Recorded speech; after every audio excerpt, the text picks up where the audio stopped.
So welcome to this online training about gamification. This training will be led by CARDET, that is the Center for the Advancement of Research and Development in Educational Technology. And the goal of this training is to know a little more about gamification and how can we use it in the educational field. Now I will give the floor to Anna from CARDET and enjoy your training. Welcome everyone. Kalimera, as we say in Cyprus and Greece. I am very happy because today with us we have Nicholas or Nick, that it's a game designer and owner of Escape. Are there any fans here of escape rooms? You can maybe put an emoji to see Maria. Okay, probably you know Nicholas because he's based in Athens, so probably you know Escape. And yes, he's super expert, so he will guide us into the beautiful and exciting work of gamification. Nicolamo, would you like to say something about yourself and start maybe the training? For sure. So let me welcome everyone. Thank you very much for having me here. And well, indeed, let's say gamification is a passion of mine, despite just being part of my role, etc. As you will get to understand and know through the presentation, I really love gamification. I feel like it has an enormous untapped potential. Lots of things can be done with it. And yeah, if I'm about to start the training, then I will talk myself after providing an overview of the training. I'll tell you a bit about myself. Yes, maybe you can start this since it's 10, so to have time to have the Okay. All right, then. In that case, let me share my screen and let's see if everyone can see it. Can you make me a host, maybe? Is that an option? If you right-click my portrait, is there an option for me to have host privileges?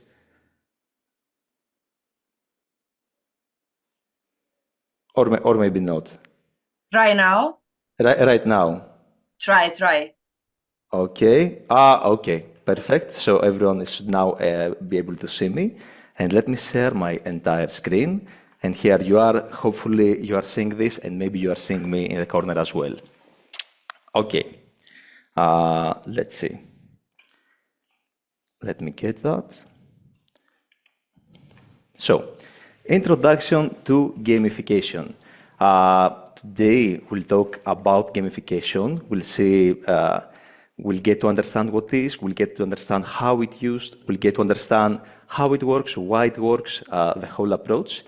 And ideally, what I would like the outcome to be today from this, I don't know, maybe 2-hour presentation, would be for me to kind of instill to you some kind of love for gamification, maybe see the potential, see how it could be used, because in my opinion, it's underused, underappreciated, and I think it keeps evolving more and more over the years. And we'll talk about that later in the presentation. So yeah, this is, I want this to feel like a natural conversation in a way. Of course, there are points prepared, etc. But I want it to be, you know, not like A, B, C, D, going from this section to the seminar to the next one to the next one. I want it to feel kind of natural, kind of actually get to learn and feel and grasp what gamification is all about to the extent I can convey that feeling. Okay.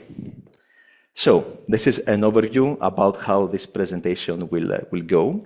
The first part, we'll talk about definitions. We'll get to know what gamification is. We'll explore key elements that comprise gamification and some psychology behind it.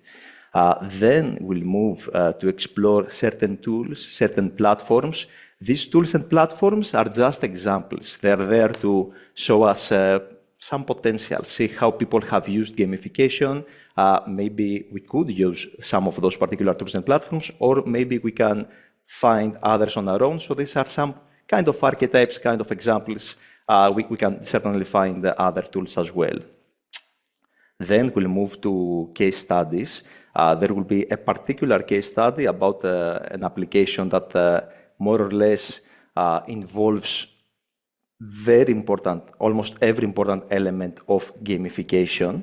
And the Octalysis framework, we'll get to visit that term very early in the presentation because we'll use it as a basis for lots of stuff we'll talk about, which essentially describes 8 core motivations that more or less can be used for gamification, which essentially it's like things that drive us in one way or another.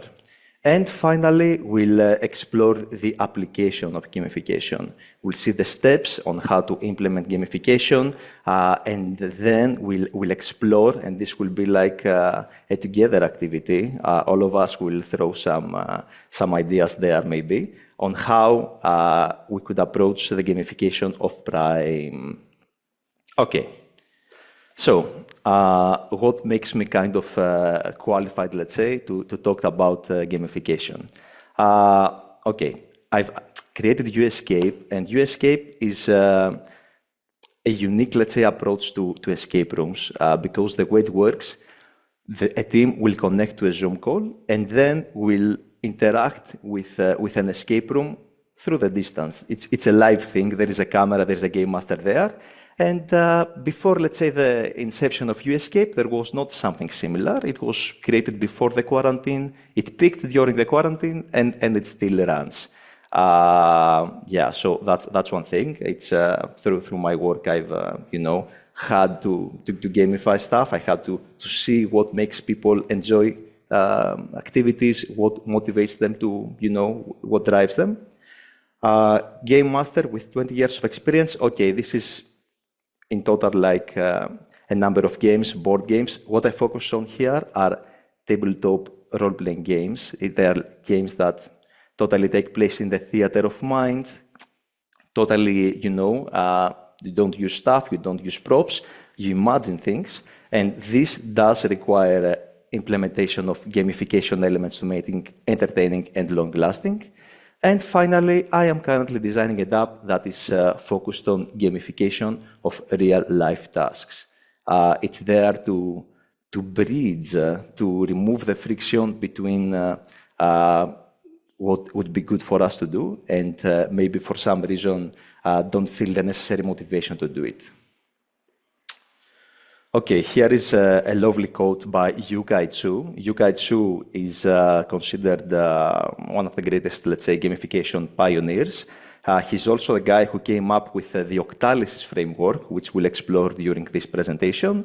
And the quote reads, "I foresaw a world where there is no longer a divide between what you have to do and what you want to do." And that's absolutely lovely. If indeed things that we might want to do, we know it would be good for us to do, but for some reason there is a certain friction, certain obstacles that stop us, mostly mental obstacles, and gamification is there to push us, to take the next step. It's amazing, as we'll see some statistics, and we'll see how applying gamification changes stuff. We'll see some mind-blowing statistics. Okay, what is gamification? Definition. Gamification is the application of game design elements in non-game context to motivate and engage users. So essentially, you take elements from games, you take elements that have been proven to work and engage and motivate, and you try to apply them in fields that traditionally are not, let's say, gamified, do not feature game elements. Could be language learning, as we'll see an example later. Could have to do with work-related stuff, could have to do with athletic activity, could have to do with doing your taxes, whatever. Like the fields of application are numerous and can't state them all. Key benefits. Those key benefits here, like they've been observed in various studies, various fields, and different sectors. So we have seen those key benefits emerge regardless of the field of application of gamification. And this is like universal. Those key benefits, we see them all the time there. So we have increased motivation and participation. Users are more driven and want to engage with the gamified, let's say, whatever it is. Enhanced learning and skill development, and this goes also hand in hand with higher levels of retention. Besides learning better and easier, you also remember more. When something is gamified in a proper way, your mind, your memory, much more easier to grasp and hold and remember even long term what you've learned. A proper gamification could leave a everlasting impact sometimes. Improved user experience and satisfaction. The experience is improved. People would tend to love properly gamified platforms, etc. And valuable data and analytics, okay, either digital ones, which, okay, of course you can have all the data you need, and even non-physical ones, it's possible to have data, have analytics, know what works and what doesn't. First, we'll set the basis that we'll use during this presentation, Octalis' framework. We'll get to explore, let's say, each one of those and see why it works, who has used it, and yeah. I also heard a little bell sound. Okay. Octalis' framework, number 1. Epic meaning and calling. This is, let's say, associated more with a so-called white hat motivation. It tries to leverage an inner calling we have to become a better version of ourselves, a call to something more, a call that motivates us, maybe think more altruistically, think for reasons that could be greater than us, make an overall positive impact. And a great example for this epic meaning and calling motivator would be the Forest app. Is anyone aware about the Forest app? Okay. So what's the Forest app? It's a very interesting app that its purpose is to make users spend less time to their smartphones. So essentially, Forest app, you activate it, and initially you see like some sort of virtual tree growing. So you have set a specific timer. I don't want to use my phone for the next 6 hours maybe. And during those next six hours, the tree will grow. And if for some reason you decide to stop this process, you decide to use your phone before the time limit, then the tree will wither and fall. But what's best about this app, which actually binds with the epic meaning and calling, they actually plant real life trees, and that's amazing. So through their income, through their app funnel, as the users don't use don't use their phone, this funds the planting of trees, and there are some interesting statistics. They have planted numerous trees, and yeah, that's what I consider a lovely example of that epic meaning and calling. Like stop using the smartphone, and not only it's good for me, something good that's above me comes from it. Let me ask if you have some sort of example, like if you have found an activity, an app, something different, could be anything, that has kind of, well, let me stop the screen sharing for a minute. So yeah, that has maybe evoked that feeling in you. There is bound to be some sort of a real-life example that something you decided to do, well, for some reason, you did it, okay, when I'm presenting the PowerPoint, I don't see the hands, but now I just saw Anna Christou raise a hand. Please, Anna, go ahead, dear. This feeling of the excitement, but also a bit of stress or commitment, it has been created when I downloaded Duolingo. to learn German. And it was actually very interesting the way that the app approached it, and the reminders that it sent you all the time. Don't forget your strike, and when you do strike, you want to do the next day and the next and the next day. So it was very interesting, and I like it, but maybe the language, it has the problem, not the Duolingo as a game or application, but the work that is doing, actually, it's very interesting. Certainly. And Duolingo, as we'll see later, because it's an excellent example, because it has assembled all gamification elements together, as we'll see. It also promotes the idea that you are actually, through Duolingo, it's easier to connect people together, make the world a better place, since it's easier to communicate with each other. Maybe cultural barriers could be reduced. So yeah, Duolingo is a lovely example. Okay. Let's head back to the presentation. And yeah, that's it for the epic meaning and calling. Okay, next one. Development and accomplishment. This is like the totally standard thing that is associated with gamification. When someone usually thinks of gamification, this is the first thing they go about. Level up, improve, achieve mastery.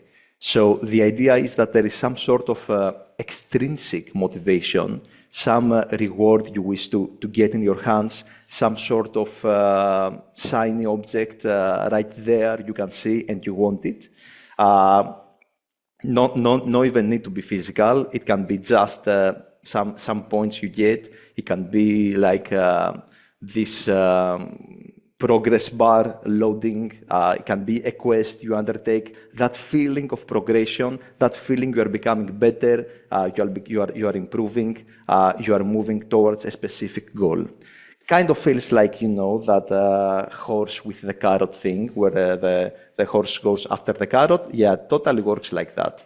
Usually it doesn't have a conclusion. It's an everlasting motivation, trying to get towards that bigger point, that bigger high score, increase your stats in a leaderboard, motivated by stuff like that. LinkedIn is one of the many examples, like the way someone can go have their profile created. There are certain progress bars, there are certain tasks, there are certain statistics that might encourage you to complete your LinkedIn profile. There is this gamification big thing of going, but you state certain skills, someone can endorse them, the numbers go up. So yeah, that's like the standard gamification recipe. And also let me ask here, since it's quite common, I'd like to listen an example from you that you found that such gamification strategy, having some sort of sign reward, some sort of points going up, that somehow motivated you to go further.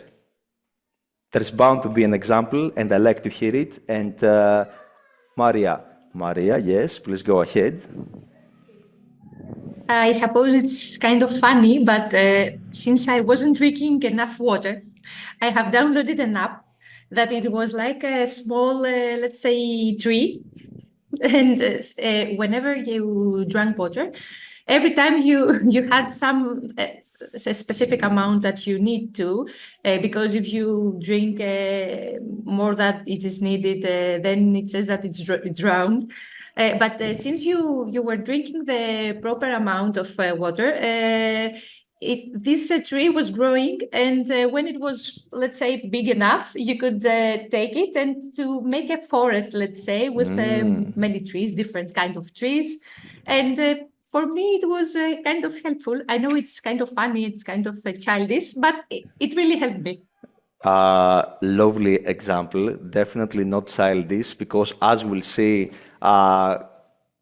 the majority of gamification, yeah, definitely works across all age groups. Yeah, that's for certain a successful gamification implementation. Okay, that's a lovely example, and I would like one more. There's bound to be one more at least. Not from Anna, not from Maria, not Anna. You answered the previous, you gave a previous example. Tanya. Tanya Joy, please go ahead. Hi. Hi. Well, for me, rather than using digital gamification, I use analog gamification. You have to excuse me. I've been working and I'm constantly talking. I'm tired of talking. No worries. I have a son, and when he was growing up, to help him study, I used to change learning into games. So he used to come with me to buy the fruit, and I used to tell him, right, if I have 2 apples and I have 2 oranges, 2 plus 2, how many do I have? And it was fun. He was helping out with the chores. He was learning as well, because he ended up, when he was very young, he was top of the class. So it works. Okay. Yeah, that's definitely a great example of non-digital gamification. You improvise the way to, facilitate learning that is fun and engaging. So yeah, good for you. That definitely works. All right, okay. And let's now move back to the presentation and see the next part of the Octalysis framework. Okay. Number 3, empowerment of creativity and feedback. Explore new ideas, be creative, find unique solutions. Okay, options to customize or include user-generated content and feedback on one's progress, recognition of achievement and opportunities for improvement.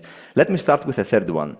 The example mentioned earlier by Maria, there was that feedback aspect. So essentially, the app was telling her, you are doing good, keep drinking water, you should drink a bit more, go on. But if you went over a certain threshold, the feedback changed. The app immediately let her know that, okay, Maria, that's a bit too much, like don't drink so much water. And yeah, there we have the feedback. Feedback encouraging a certain direction, or feedback that it's trying to stop you from a certain path. Creativity, some maps allow you to create your own avatar, put your own artistic touch in there.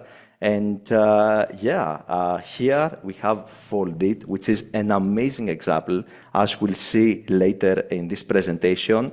This app has been used to solve unsolvable problems before being gamified. So Foldit is an amazing application that it has to do with protein folding, let's say, which we don't really care about what exactly it is. It's no need to know, but it's actually an application that gamifies the process of protein folding, which is a very complicated process, very multi-layered. And from the time people started to having access to this application, to these gamified applications, there have been solutions to medical problems and questions that have not been answered before Foldit gamified that particular thing, the protein folding, which is unbelievable. There was no solution. There was no solution. Then this process was gamified, and people came up with a solution. Like we'll see this particular one. We'll explore it a bit later, and we'll see some amazing statistics. Okay, ownership and possession. Acquire, collect, complete virtual or real-life world items, custom profiles. Okay, we have the custom profiles in, Facebook, other whatever social media platforms, common thing, which when we are going through that process of creating custom profiles, it kind of feels like we own this thing. It's kind of personal. It's like more personalized. It's an extension of ourselves, possibly. Acquiring, collecting, completing sets of virtual or real-world items. This also has to do with badges, maybe. This has to do with stuff that stays with you. Also currency. Virtual or real-life currency, it has to do with that aspect. Ownership and possession, it's now yours. You own it. Okay. Social influence and relatedness, mentorship, social acceptance, companionship, competition. Again, on social media, we can definitely see this happening a lot. Actively seeing the effects of social influence and getting motivated by it, especially by leaderboards. Leaderboards can push us, can drive us, go for more because we see the other person there. We see that, okay, this guy over there managed to, let me stop the screen sharing. Okay. Okay, back to the screen sharing. I heard the jingling sound and maybe I thought that someone raised hands. Okay, so leaderboards can push us, can motivate us to actually try to surpass someone. And Fitbit is also an interesting example. It's an application that aims to gamify physical training. And there are one aspect of it are certain quests that you are asked to undertake, let's say, with someone, with a friend of yours. You are connected, and there is some sort of shared challenge that you have to do.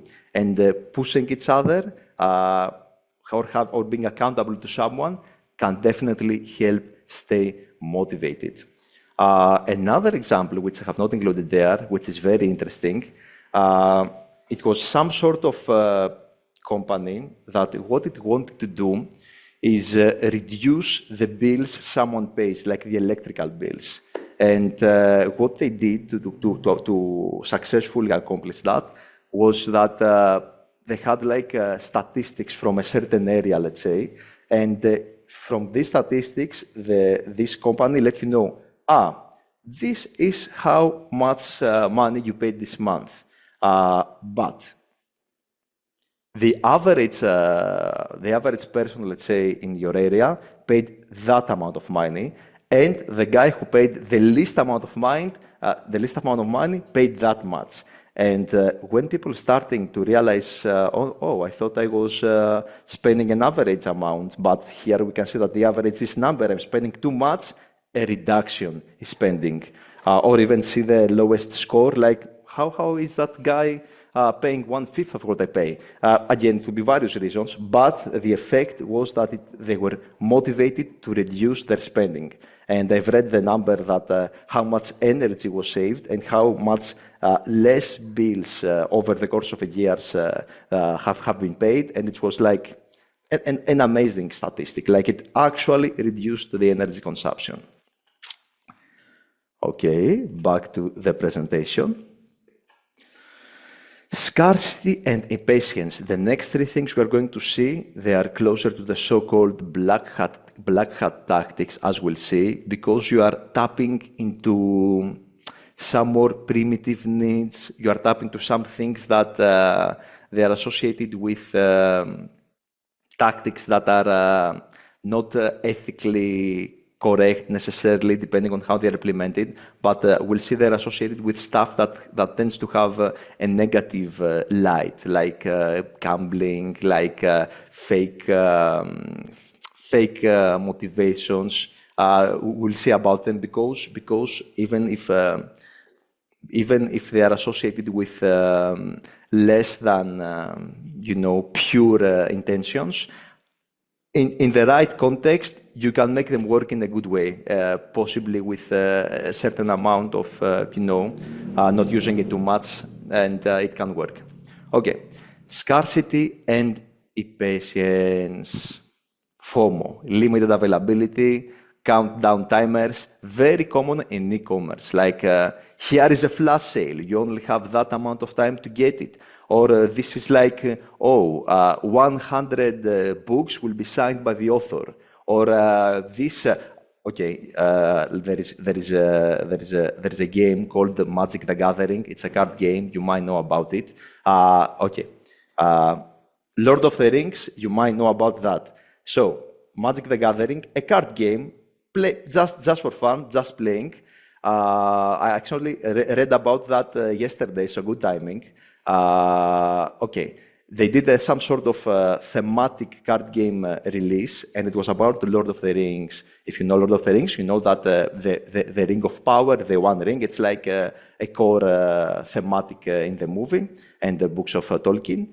And they actually printed a single card in the world that it's actually the One Ring, numbered like 1 out of 1. Single card, shipped it somewhere random, someone got it, and recently I read that Post Malone, you know the artist, he bought that One Ring, the card, for like $2 million. Mind-blowing levels of scarcity, of and all those stuff. Okay, back to our presentation. Unpredictability and curiosity. Novelty, new stuff, new experience, unexpected challenges, thrill of the unknown. Mystery boxes, hidden Easter eggs. Okay, and this is like a common example of the Wheel of Fortune. You don't know what you will get.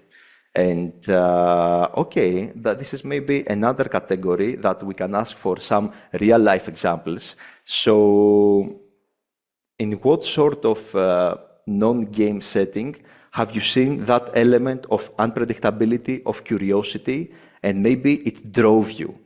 Maybe it actually pushed you to do something that normally you wouldn't do if the element of curiosity or unpredictability was not there. And ideally, I'd like to hear an answer from someone who hasn't answered so far.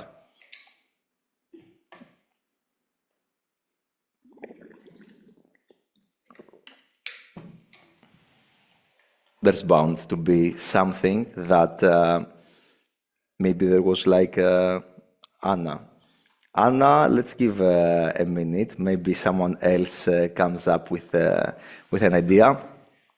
You were motivated by something because there was that what if element. What if I am the one to get it? There should be an example.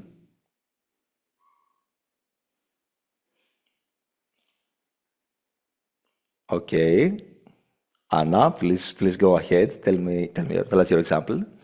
Sorry if I am very into like the answers, but it came to my mind, and I was thinking about the lottery. So it's not a game, but you play it, you buy it, and what Certainly. if there are chances that I will win the money? So it draws me to that feeling of I should try it. I want to try it. Nevertheless, if I win or not. Yeah, certainly. Lottery is definitely taps to that particular motivation.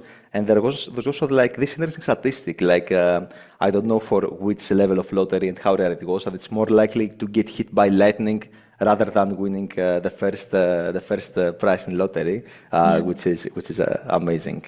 Tanya, yes, please go ahead. And there's also geocaching. I like exploring, but I am very aware of boundaries, like because there are some areas that they seem, at least in Malta, there are some areas that they look like they are public, but they're actually private. So I'm a bit reserved on exploring.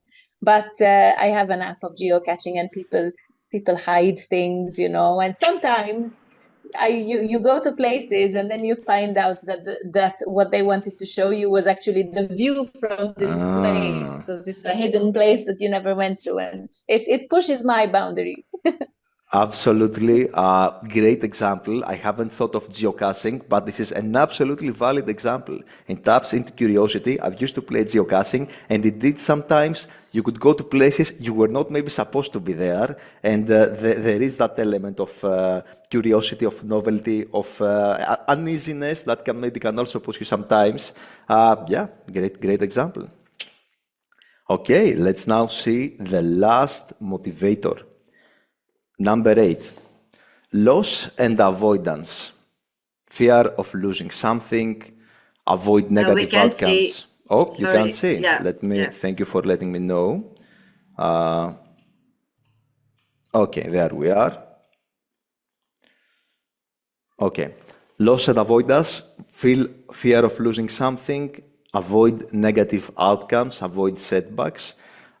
Expiring offers, deadlines. Again, this can be sometimes hand to hand with scarcity, but this is even worse. Like it's there. You either get it or it's over. And this is a common. Well, one way I've seen it in various apps is like maybe you have and this is also in the case study as an example we'll see later. But certain apps, there is a streak for logging in, for doing the stuff, for going over that cycle. But if you fail to show up for a day, your streak is lost, and you wouldn't want that to happen. So you should keep going. So yeah, loss and avoidance can be a powerful motivator, especially for permanent things. Or what could be another example? Let me ask you again, if you have another example from loss and avoidance. If there was something that felt like now is the chance to get it. It won't be there for long. I should get it now, or it disappears. That's it.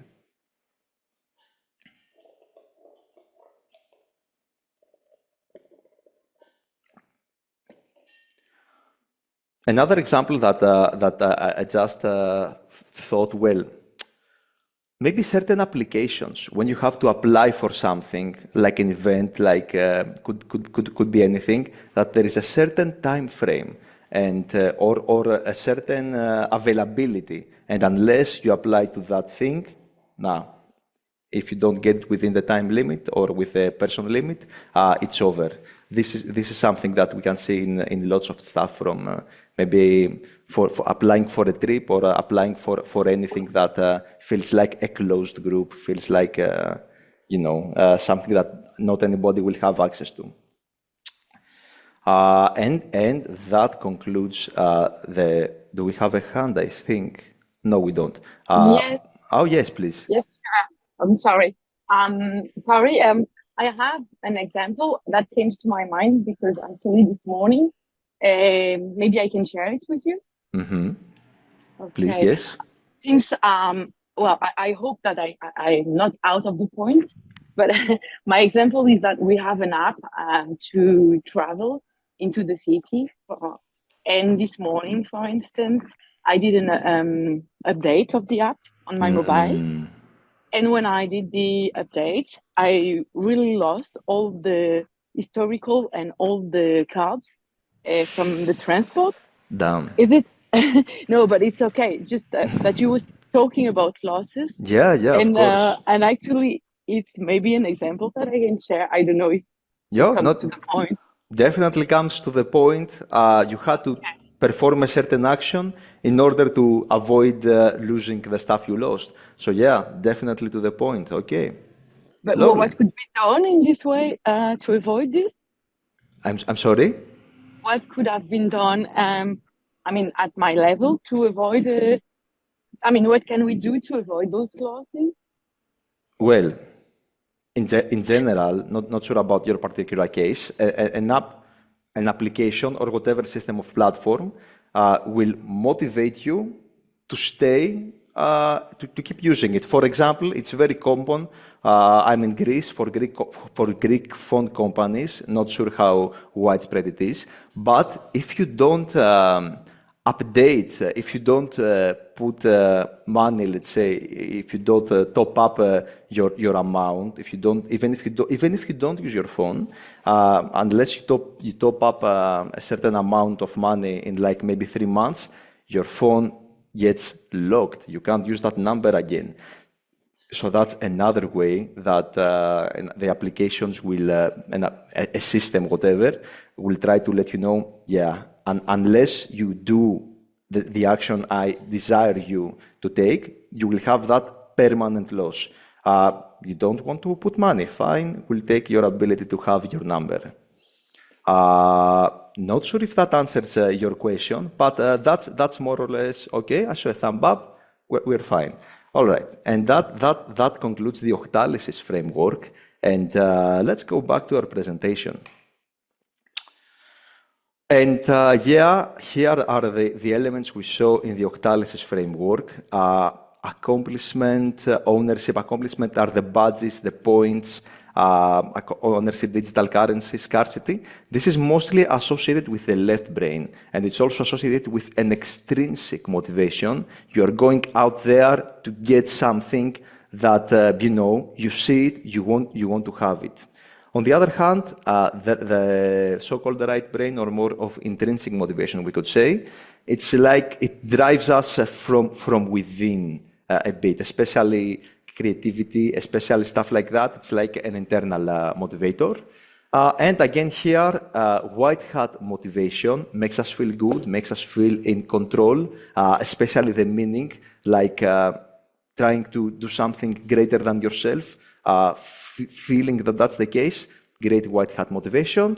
And there we have the black hat motivation, urgency, obsession, addiction, standard casino gambling stuff, scarcity, avoidance, and predictability, all of them. So these are things that should be used in moderation, because it also changes the way we operate, because if we constantly operate under the effect and influence of scarcity, avoidance, and predictability, etc., when for some reason they are stopped being there, we also completely stop to act. It's no longer motivating us if those trick mechanisms aren't there. But white hat motivation, yeah, even if it stops being there for some reason, you still have that internal drive, maybe to go after it, despite not having these tricks motivating you. Okay.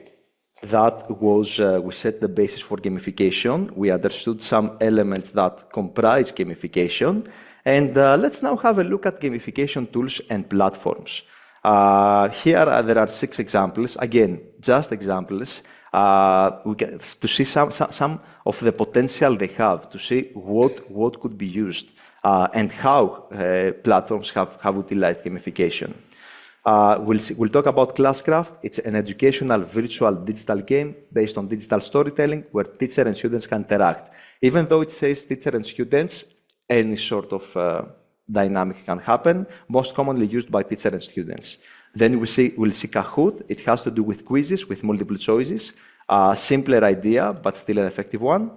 Habitica. I've included Habitica because it's a personal favorite of mine. I've used it in the past. For the things that motivate me, it actually worked. Habitica will not work for everyone, but for me, it actually used to be extremely motivating. It uses some RPG elements and tries to make you go through a process of habit building.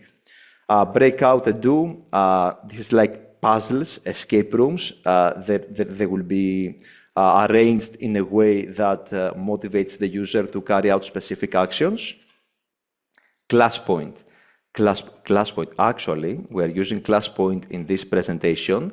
We'll talk a bit about it. It enables us to add some interactive elements in our PowerPoint presentation. It will enable us to have levels, to have some sort of reward, some stars, and we'll use it a bit just for fun to see how it works. And Common Sense Education, this is the database. This is a database that you can find gamification tools, you can find stuff that can be used, you'll find also those stuff, you will find the reviews, you will find, some mechanics, and yeah, it's actually a platform to find more things that you could use. Other things out there as well, but Common Sense has a nice database, not only from gamification tools, but various stuff that can be used. Okay, Classcraft. Let's have an overview. Here we see that usually a teacher will have the Classcraft. The way it works is that the user/students will pick some sort of model, some sort of character, role-playing. It will have certain statistics, certain powers. It will have gold. It will have stuff like playing a simple RPG, role-playing game. You have a character, very common. Everyone has more or less an idea about how it works. You have your statistics, you have your powers, maybe your magic, and the teacher motivates students to go and do certain stuff, certain positive behaviors, certain I don't know, whatever we want to accomplish. And if the student does that particular thing, they are rewarded. They are rewarded with experience, they are rewarded with gold, which in turn makes the character stronger. They can get items. Maybe if there is that element of competitiveness, they can see that they outpower maybe their friends and colleagues. And yeah, then there is this fun battle thing going there that people will actually see their strength in effect. And here it's like a map where the users can navigate and it can be built to achieve a certain goal. Here we can see, okay, some goals, some motivation. You are going from place to place. There can be an evolving story. The teacher can write a story, and there is the story proceeds, and there's a continuation. And actually, this app, Classcraft, has been used to gamify, to completely like programming presentation, programming seminar, a list and a series of lectures about programming. Classcraft has made a map like this that starts the user from zero, and by gamifying the whole learning process, building a character, becoming more powerful as you successfully perform the tasks and display your understanding and knowledge of Java. Not sure if it was Java or JavaScript, but it's okay. It was for programming. Okay, Kahoot, simpler stuff. You have your quizzes.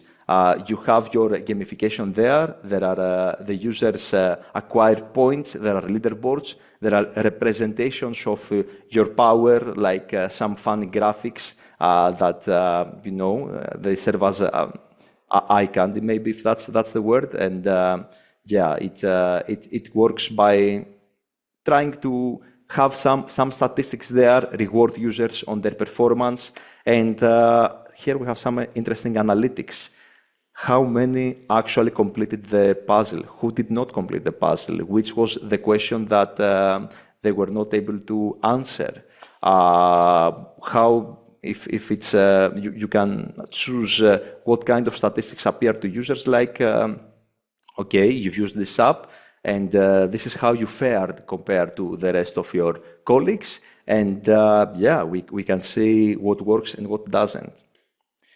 Habitica, it's on a league of its own for me, because it's focused around it's like a holistic approach. In Habitica, you feel the tasks you want to do. You feel tasks that are dailies that you want to do every day, and you feel certain habits that you want to get. And the idea is that when you yourself type something you want to achieve, you also assign a difficulty: easy, normal, hard, etc. Based on your own judgment. It's like a honor system, let's say, Habitica. And when you successfully perform the task you are set out to do, you click it, you say, yes, I did what I had to do, checklist. Yes, I performed my daily task, tomorrow it will also be there. And here we can see that there is a streak, this number goes up. If you've been doing that particular daily task you want to do it for 5 days a week, if you do it 5 days a week, this number goes up. Or habits, which can be positive or negative, like it can go up or down. Then you get experience, you get gold, you are becoming stronger. Again, here you get items, you fight monsters. And the very interesting thing, you can do this like in a party. And when everyone successfully does the tasks they've set out for themselves, perfect. We fight the monster together, everything goes well, and we're on the progress. But if someone fails to successfully perform a task, then we take damage, we lose stuff, we lose gold. If someone from our party is not able to do what they have to do, or maybe there's also the option to have you indulge in a bad habit. You press the button, you have some penalties there. Also, let me stop the script sharing and ask, that sound I am hearing from time to time, does it mean that someone raises their hand? That jingling sound? No. Okay, just to make sure that you know that people are raising their hands and are not able to hear. If you have a question, just unmute. If you want to unmute the microphone, just ask. Totally okay. All right. That's for Habitka.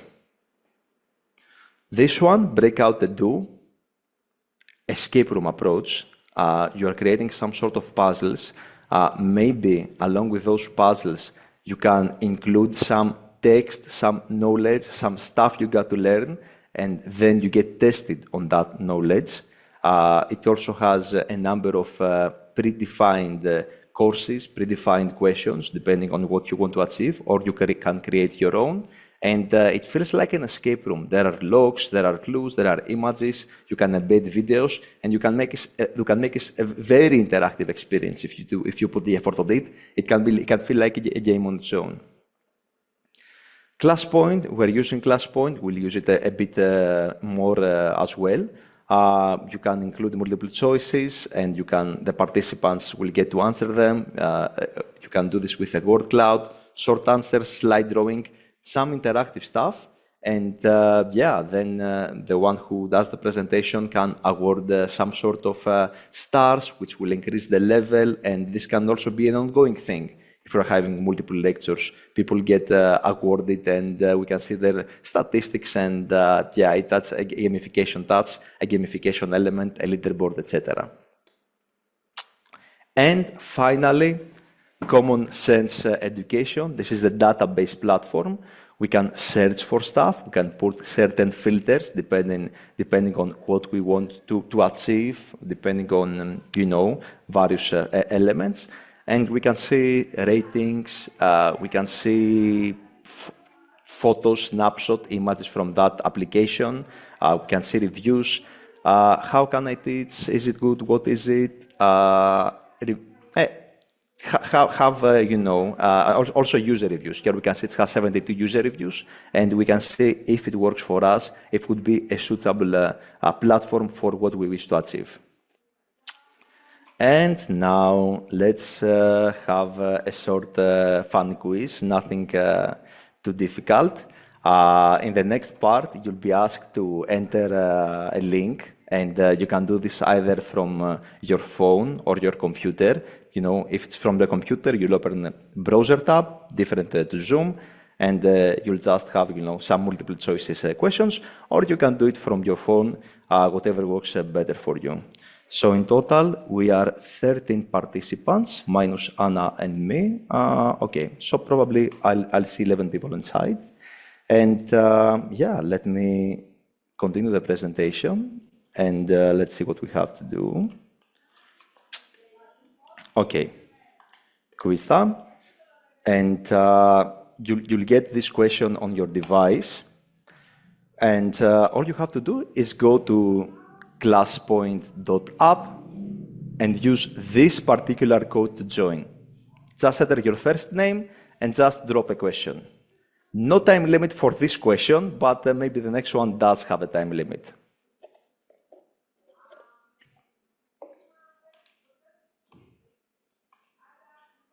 Also, all the answers, well, maybe for that part of all the answers, I think, no. For a later part of the conversation, the answers will be more or less anonymous. These ones, the ones with the multiple choice, I think we'll be able to see who answered what.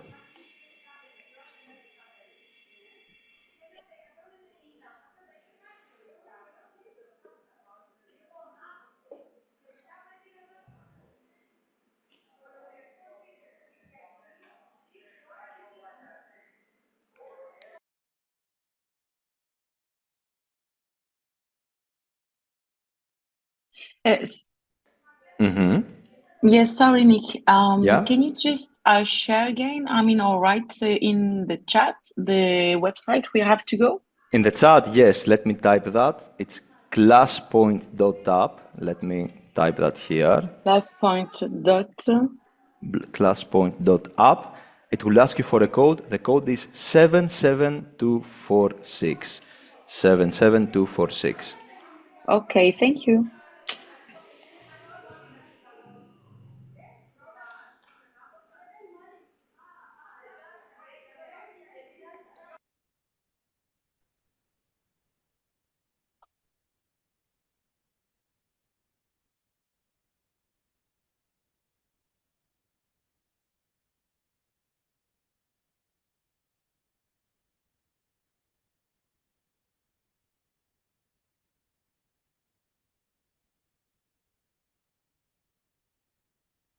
So we start playing. We start playing, just dropping the answer, and when everyone drops their answer, or when people who are in are dropping their answer, then we'll see what each one of answered, and some stars will be awarded. Okay. Okay.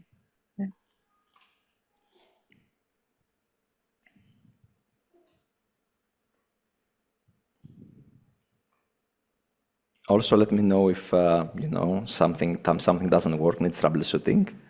Okay, let's have maybe one more answer, or maybe two more answers, and we're good.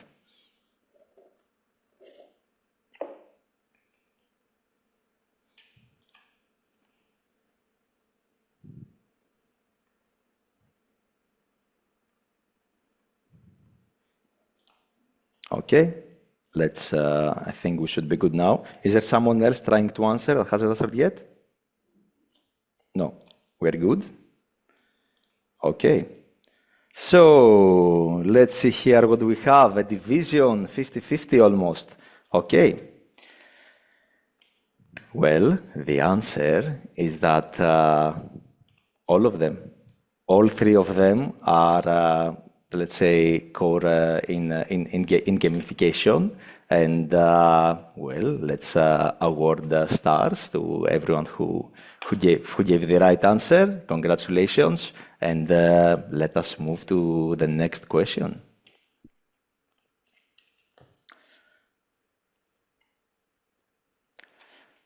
Categorized as black hat gamification motivation, which one of those it is? This one does have a time limit, so be quick.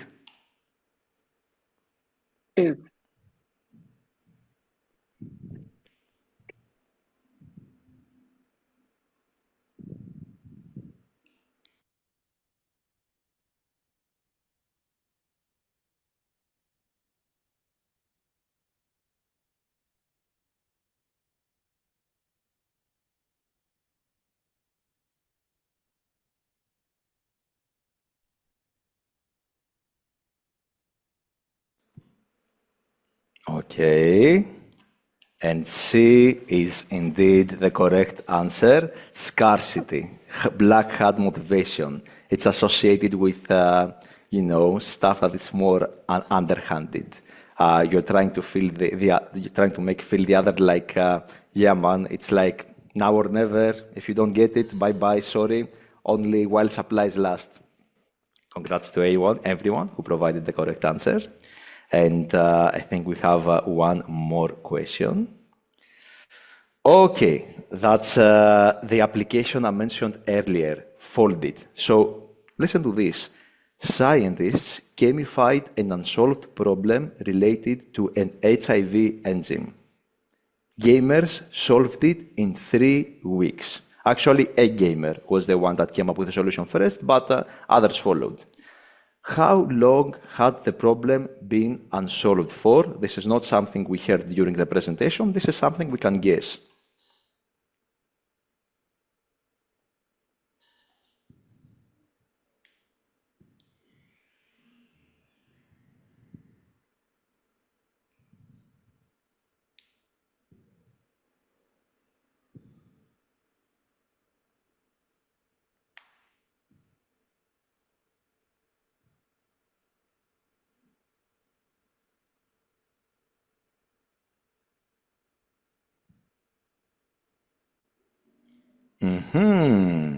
A number of answers. B was the most popular one. However, the answer is D. It has been unsolved for 13 years. And thanks to the gamification process that was installed, people solved it in 3 weeks. The dopamine was there to push them forward to solve it. And actually, now that I mentioned dopamine, first let me award stars. Congratulations to the two people that managed to get this, because yeah, like 13 years, what are you talking about, man? But yeah, 13 years. And let me stop the screen sharing and tell you something interesting. So, dopamine. dopamine, I'm not like, of course, an expert, but dopamine, neurotransmitter. What I will say, it's like, what dopamine is more or less doing, it kind of drives us to go to a goal we perceive valuable. It also is associated with a nice feeling we get when we get something, but mostly it's the motivator that drives us to get there. There are some very interesting experiments, maybe slightly. We won't explore them from if they were maybe the mice that undertook this experiment were not very happy, the mouse, etc. But yeah, what they did was that they blocked the dopamine receptors of a mouse. They emptied, let's say, the dopamine from the mouse, and they blocked the capacity for the mouse to generate dopamine.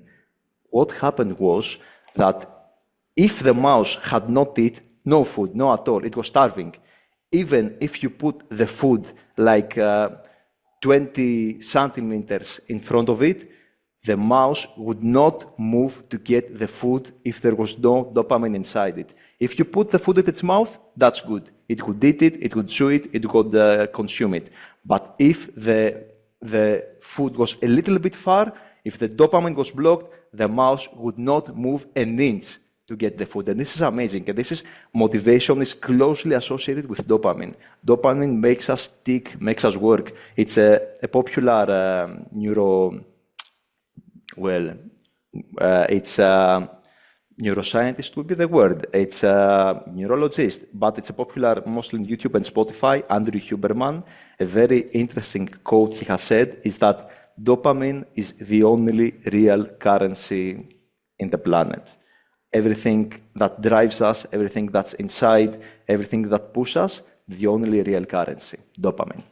Okay, let me get back to the presentation with one more question. For the next question, note points will be awarded. It's not even a question. It's like from the platforms we just saw, Classcraft, the one with the avatars, RPG, where you are awarded from the teacher for the good behaviors you take. Kahoot is the quiz thing. Habitica is that you assign your own self-honoring system of stuff you want to do. Breakout is the escape room gamified thing. ClassPoint, the one you are using. And here is the database. Just, you know, what you feel, maybe not per se, maybe not that particular platform, but as an archetype, let's say, could be potentially useful for the prime object. No stars, nothing, just, you know, an open question. Let's see what you believe about that. And it's also, you can pick more than one. Pick more than one if you want to, like no limitation for this one.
Okay, I think everyone answered. So let's see. Okay. Classcraft, together with ClassPoint, bottom of the voting. Then Kahoot, Habitica got the most votes, followed by Breakout and Common Sense Education, which is a platform to get stuff. Yeah, So which could be the common denominator? Here we see that a self-honoring system where people assign on themselves stuff they want to do, stuff they want to achieve, and actually carry them out. It seems like the sentiment is that the idea is that it could work. B, easy, simplistic, multiple choices. Maybe through the multiple choices system, you can learn. You can. It's like very easy to implement it. Breakout, a more involved Kahoot game escape room. Extra steps, but could also be extra engaging. And of course, the database. Okay, perfect. And just for fun, let's have a look at the leaderboard and see who is answering the most questions so far. Let me see, where's the leaderboard? Here it is. Okay, we have triple tie with Antoine, Maria, and Susanna. Okay, congratulations. Let's see. Let's now give me a second, and then we'll see some gamification statistics. Let me make some changes here. Okay, and let's move back to the presentation. Okay, and yeah, there we are. Gamification statistics. These statistics, they came from companies that, they were focused on that aspect, employees, etc. But those same statistics are more or less applicable in different fields. So 90% of employees are more productive when they use gamification. That's self-reported statistics. Or, some are self-reported statistics, others were measured by the company. 69% of workers are more likely to stay at a company for 3+ years when tasks are gamified. So we can see a long-term impact. It's not something, gamification, interesting. It was very fun for a day or two. Then, okay, man, let's go back to the old stuff. No. If properly implemented, the drive is there. It stays there. It makes you go beyond. 72% of people believe that gamification inspires them to work harder. 95% of employees enjoy using gamified systems. Okay. Websites with integrated gamification see an increase in site actions. Commenting increased by 13%. Okay. Social sharing increased by 22%. If it's gamified, like, sometimes I've seen apps that have some quests. If you share this with a friend, you get the X reward. Or if you share this with a friend, okay, achievement unlocked. You got it. You've shared with a friend. Get some points here. And gamification amplifies content discovery, increasing activity feed engagement by 68%. These are some statistics. They are transferable to various fields as well. But what we want to take out of this is that the numbers are big. The difference is significant. It can make a world of difference if gamification is properly applied, like different word. Okay, and let's move to our lovely case study about Duolingo, which Anna actually mentioned earlier. This is the app I chose for our case study, because I think that more or less it encompasses all 8 elements of gamification we've discussed before. So, Duolingo, by the way, has someone else used Duolingo besides Anna? Or some sort of similar to, okay, Rebecca, you've used Duolingo? And, okay, some people have used Duolingo, so you'll know what we'll talk about. And for those that don't know what Duolingo is, the general, Elizabeth, the general idea is that it's an app that tries to teach you how to learn a language step by step. You're starting with the basics. You'll be asked to tap to select which answer is the correct one, to write, to speak, some interactive comics. some ideas to drive you, and step by step tries to build on knowledge. It sees what you're doing good, perfect. Do you have a mistake? It will try to push that and correct it. Overall, I've used it to try and learn some Japanese, and what I can say is that I've managed to learn the dictionary, the hiragana and katakana, the basic two alphabets, to write them and to read them thanks to Duolingo. And yeah, it had, I still more or less remember them after like 3 years. Okay, back to Duolingo. What do we have here? Duolingo gamifies language learning by incorporating all 8 core drives of the Octalysis framework. Yes, I think that's more or less certainly the case. It has actually incorporated all 8 elements, as we'll see. And starting with number 1, which I think it's also the trickier to implement. It's the trickier, not like usually learning a language, you don't do it for a greater good, but there is also that aspect. Epic meaning and calling. Duolingo emphasizes the importance of language learning in connecting cultures and expanding opportunities. It's you will see it sometimes in certain codes, in certain images. It will promote that idea, like we are together in this. And users feel they are part of a global community working towards better communication and understanding. So yeah, that's how it tries to utilize the epic meaning and calling. Okay. Development and accomplishment. Daily lessons, progress bars, leaderboards, all the stuff we saw previously from the development and accomplishment, experience points, they are there. They provide a clear sense of achievement and mastery. As users gain fluency, you can actually see that, oh, you are doing better. Here's that reward. Now, you did better this week. You are in the top. You are in the top 8% of players. This also comes with a social, we'll see a bit later. But yeah, here is the lesson. You did that lesson, great. Now you've unlocked the next one. Here is your daily goal. You have to reach that number. You did that number, you get a reward. 5 in a row here, we can see in the image. Lots of little carrots, lots of shiny things, lots of aims, of goals. They don't even have to be important. If there is a goal there, people can be motivated to do stuff like it doesn't have any tangible, let's say, effects. If there is some quest, some goal, people are more than likely to motivate it to accomplish it, especially if implemented correctly, and they feel that this object, it's something that aligns with what they want. And users unlock new lessons and skills as they progress, creating a sense of accomplishment.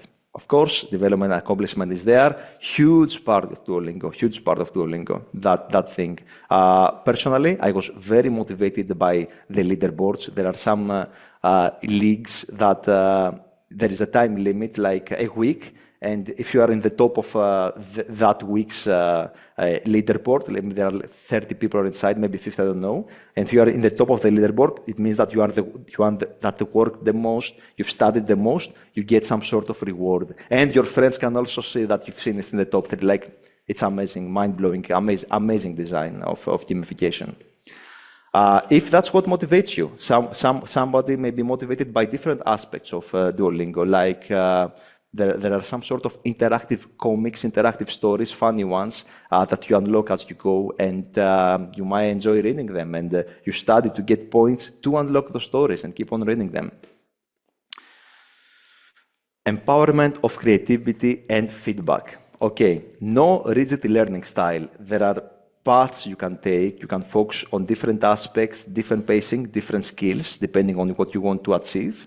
And yeah, feedback is immediate. You practice your lessons. You know what works. You know what doesn't.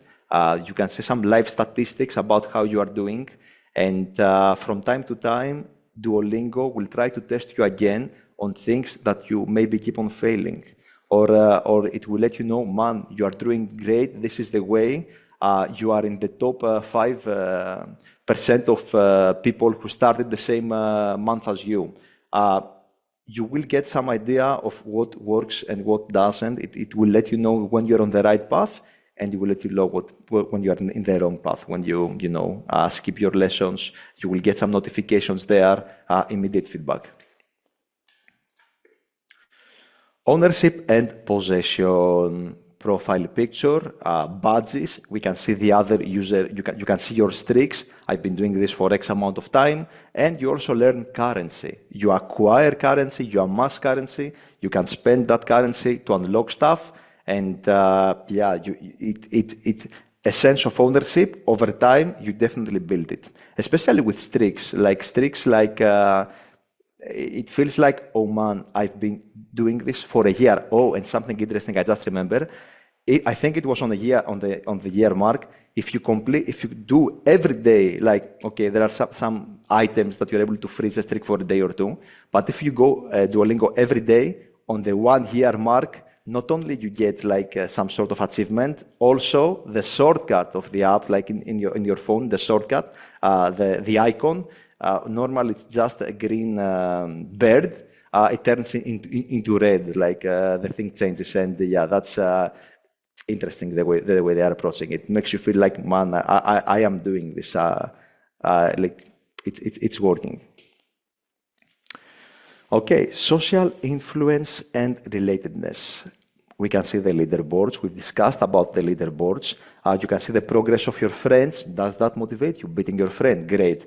Global community. You can see people in worldwide. And I think you can also able to see people in your country, maybe in your area as well. I'm not sure about the last part, but you can see how others fare, and maybe that motivates you to go beyond.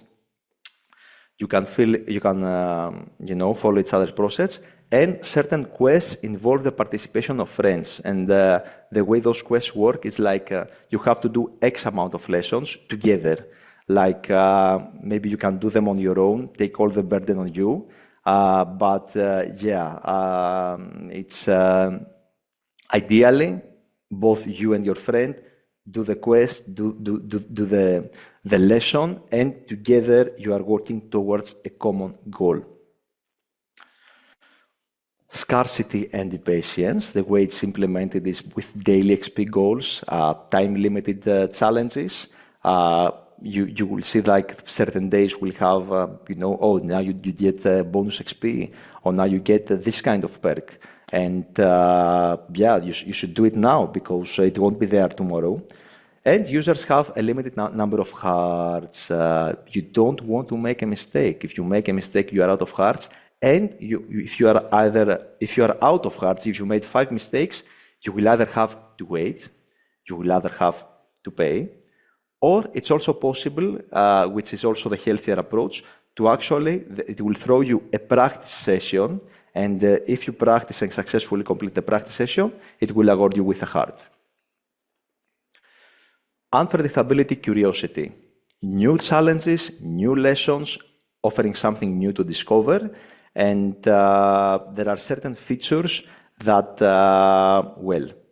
the comics, the stories, which I also mentioned earlier, are something that could motivate someone. They want to read the next story, read the next thing. Some stories, I think, are also interconnected, and some users might be motivated to complete lessons to get those digital coins and spend them on the next story. And loss. Okay, fear of failure. You don't want to run out of hearts. And the strict system we also mentioned earlier. If you lose a day of practice, you are done. Have you been training for 200 days? Which has also happened to a friend of mine. She missed like the streak, and yeah, she was not happy about it. Having a streak of 200 days, then missing it.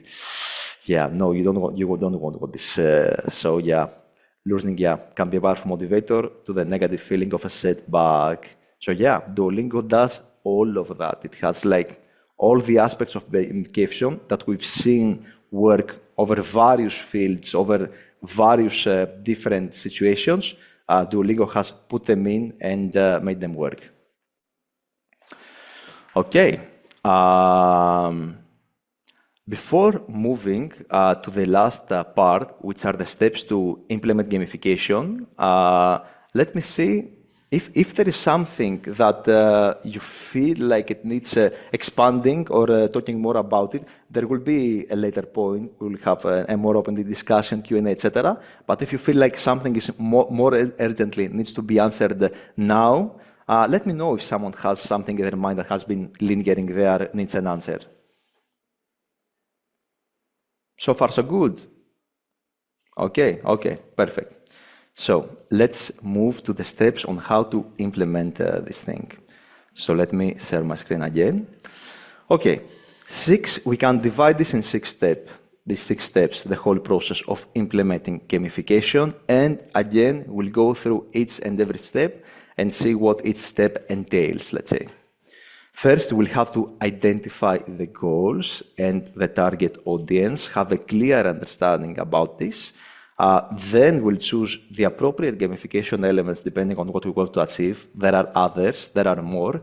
And from what we've already discussed, there are certain subcategories, sub-gamification elements that might also combine more motivators into one. Designing the user journey and experience, envisioning, seeing how it could work, having the audience in mind, having, maybe you could say, an ideal avatar of how we would want to make this work, and design the user journey experience. Developing and implementing gamification, how, we'll see about that.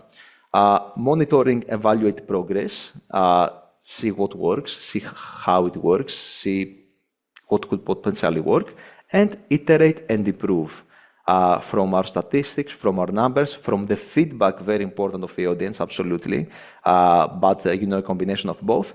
What can we do better? This is a live process. You are applying gamification, and ideally, you don't let it there go stale. You are improving it, updating it, going even further beyond. And of course, Duolingo, when it started, it didn't have all those features included, and that it made it together to the most popular language learning app in the world. It started much humbler, like not all those gamification elements implemented. Okay. Identify goals and the audience. Clearly identify what we want to achieve with gamification. Lots of stuff could be achievable, but we have to have a clear idea. It's easy to get lost, and we don't want that. It's better to have a straight aim, straight focus, know what are priorities, what we want to achieve, articulate it, have a clear idea. I'm using gamification in order to achieve that particular goal. Understand the needs and preferences of our target audience. We may already know that, but maybe there are even more things to discover. Maybe have some sort of polls, have some sort of user feedback, have some sort of research into existing research, try to understand it, see what's more there, and combine all those elements to figure out who is the one I'm doing this for and what do I want to achieve. Okay, choosing appropriate gamification elements. Elements that align with our goals and resonate with our audience. Those 2 points, very interesting. We briefly touched upon it. We have to ensure a balance between intrinsic and extrinsic motivators. That's tricky, but definitely essential. That you have, if possible, to incorporate motivators and drives that start from within that person, and it's like they're part of him. They drive them to go out there, and also that carrot and the horse, the thing you want to achieve, the shiny object. And it's important to kind of have them both for a healthy, let's say, approach.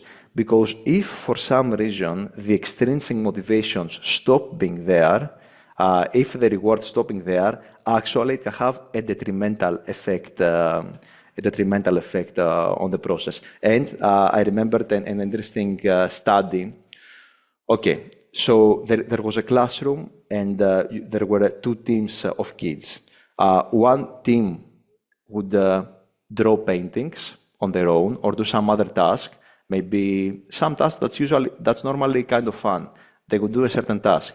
And the other team would also perform the same task, but when they successfully perform the task, they would get a reward, they would get a sticker, they would get something. So you have the group that does the painting because they like it, and the other group that also does the painting because they like it, but they also get a reward afterwards.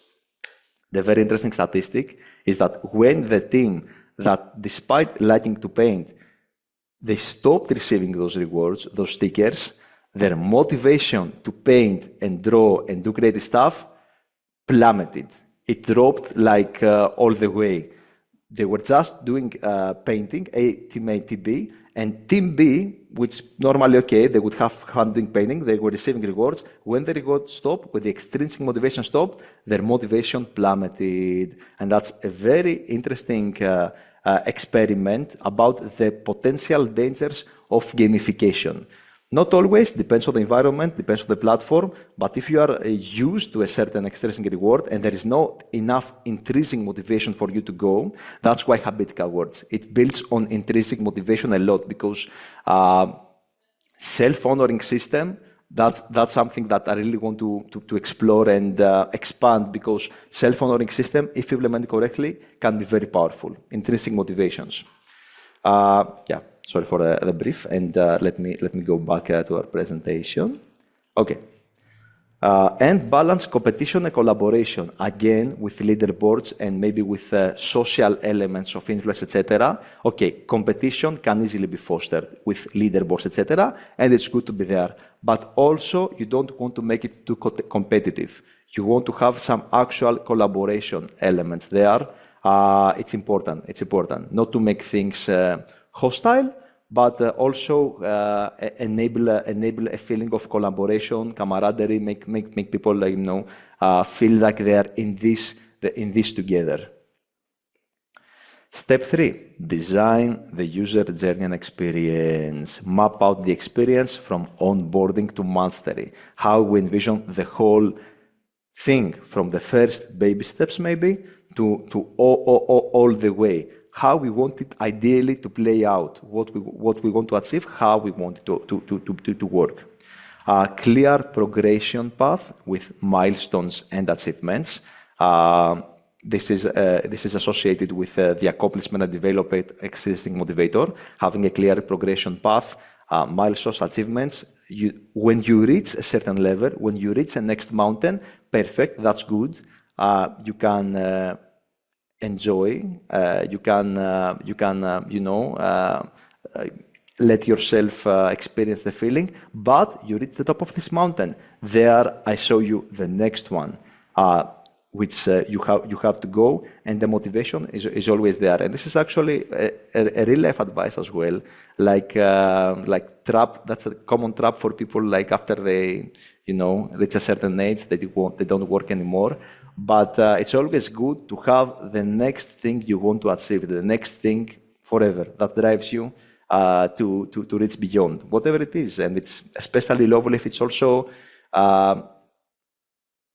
altruistic, if it also have philanthropic values. And I'd say that this is also true for PR.I.M.E, because what you are doing definitely ties with the number one motivator, which is a white hat motivator. Greater meaning, greater calling. You want to make things easier, more accessible, provide an opportunity to people that might not have otherwise got it. And this is a great motivator to go on, go beyond. Sometimes, offer at maybe sometimes, put your others people's priorities, maybe even before your priorities. But this is definitely commendable, and it's good for you as well. Usually tends to be a win-win situation, caring for others and actually going for it. Yeah, clear progression path. We talked about that, and incorporate feedback loops and reinforcement mechanisms. The stuff we talked about earlier. Yeah, you're doing great, keep going, that's the way, or the other way around. No, man, that's not how you should go about it, try this instead. Or, yeah, that's not it. This is what should be done instead. And yeah, negative feedback. Okay, step 4, development and implementation. Applying gamification using suitable elements and platforms and tools. We saw some platforms, we saw some tools. There are others out there. Maybe we can create our own, depending on how we want to approach this. And implementing it in stages. and test with a pilot group. So yeah, we have 10 ideas. Maybe not all 10 of them should be there initially. Start with the most important ones, and feedback, testing, a pilot group, other people, of course, extremely important. Get actual user feedback as constructive as possible, and see what works, what doesn't, what we have to improve on. And yeah, depending on our needs, this can be something not too lengthy, or it can be an extremely lengthy and important process, depending on you know, our vision, how deep must gamification go, or if we need certain basic elements, and for start, we're good with that. Step 5, monitor and evaluate progress. We are seeing the user behavior. We can see some metrics. Did it actually work the intended way? Is it good for them? Is it empowering for them? Are things going better since we start using gamification? And we can track KPIs, you know, key performance indicators like engagement, completion rates, and we can identify what works and what doesn't. And step 6, iterate and improve. Make necessary adjustments to gamifications. And besides adjustments, we want to add more stuff, maybe, depending on our needs, and gradually expand the gamification implementations. And these are more or less the 6 steps that we go through when we're trying to approach how can we implement gamification, and how can we actually make it work. These are 6 steps that can be used, you know, as a list, yeah, from step 1 to step 6, and are more or less used in order, of course.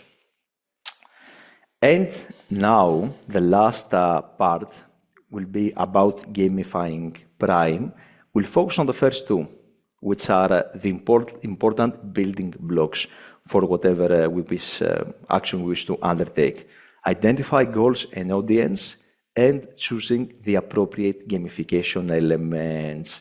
So now soon, you'll get the opportunity to provide your ideas.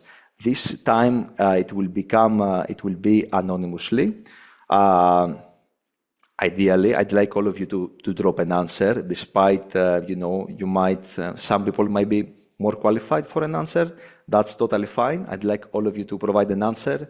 I'll providing stars to those who answered, and maybe an extra star to an answer I kind of liked maybe more. And let's see. Identify goals and audience. What do we want to achieve through gamification in Prime?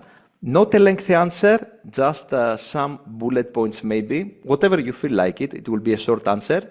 After everyone answers, we'll get a certain view with all the answers there. We'll go through them, try to find some common denominators, and eventually try to tie it together with gamification. So yeah, let me throw you the ball, and let's see. Let's again join and have that question answered.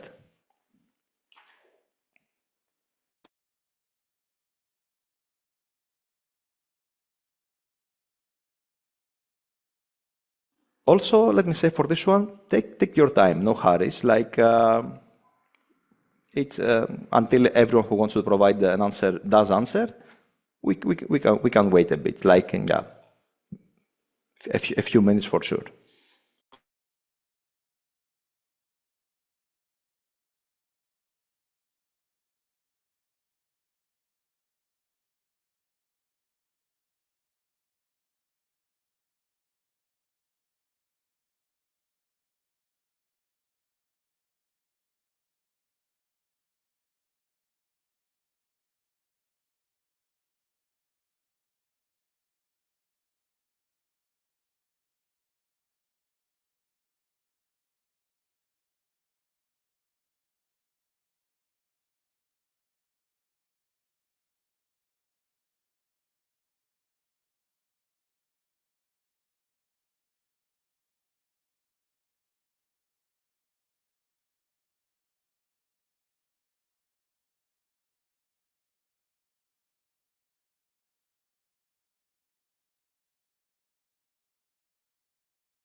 Okay, let's have 2 more minutes and then let's check the answer.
Okay.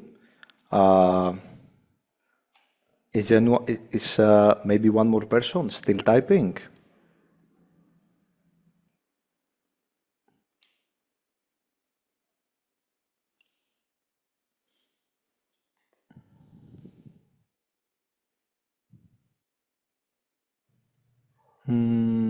I see that one more person still types the answer. Should I give a few more seconds?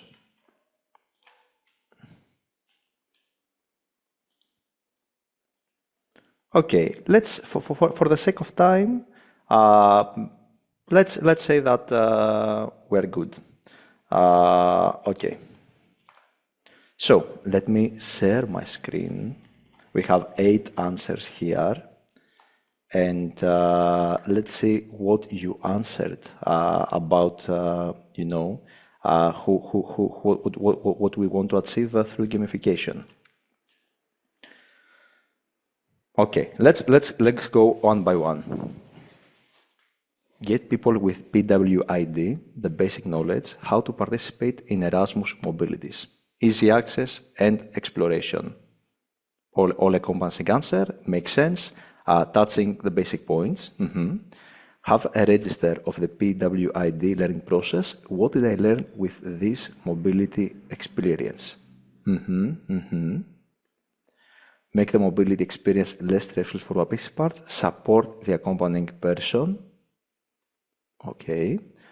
Motivational tour for participants, but I will suggest for the accompanying persons depending on the situation. I like that approach that also incorporates the accompanying person within the gamification system. To gain all the benefits of gamification, a different approach in this field, an interactive model of knowledge transmission and acquisition. Absolutely. Improve the experience for certain. Simplify and interiorize the learning process of participants with disabilities to mobility experiences in particular. Help participants with disabilities to understand their starting strong and weak points in terms of abilities and skills before their mobility abroad. Help them to be more aware of development and change thanks to the mobility experience. Help them to feel Europass, Youth Pay Store, and Participant Report. Lovely. To be innovative, social networks should be included and used not only for entertainment, but also for games that would become a learning tool. In this learning is facilitated. Okay, and those were our answers. I really like the approach of all of them. Let me drop the stars to everyone, and yeah, we have a clear understanding. We know what we want to achieve. On one end, we do have the person that we want to enhance and make this experience available. And I also like the other part, like yeah, maybe the people accompanying them could also be benefited from a gamification process. Okay, perfect. Moving on to the next one.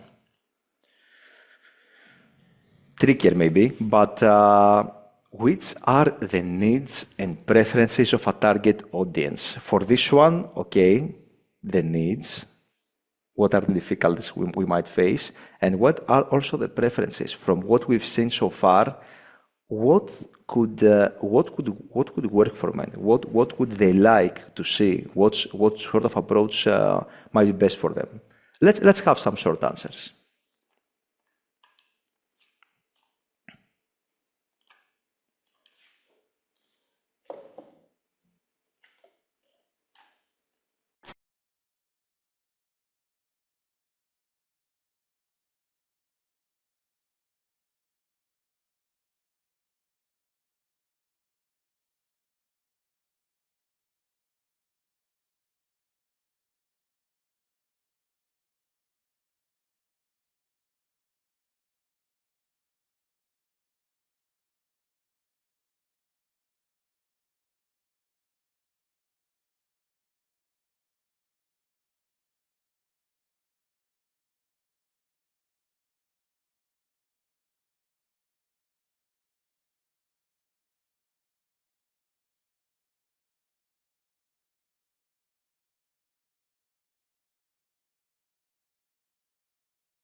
Okay, 2 more minutes for this one.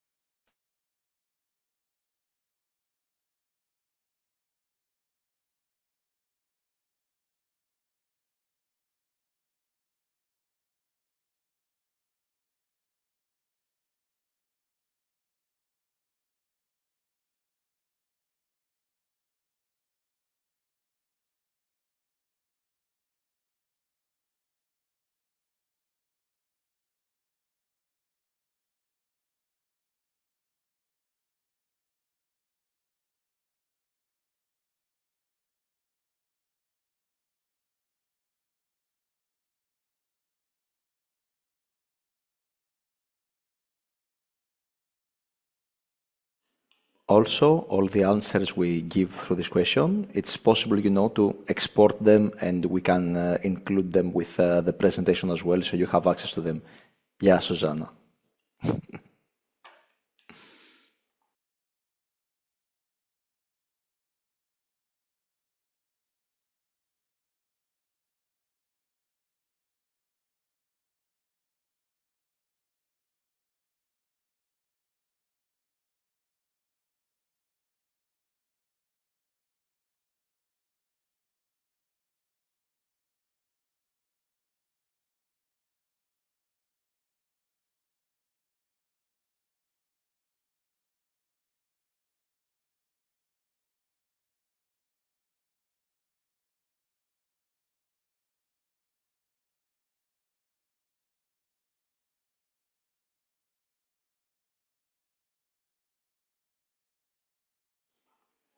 Okay, a few more seconds before we close this.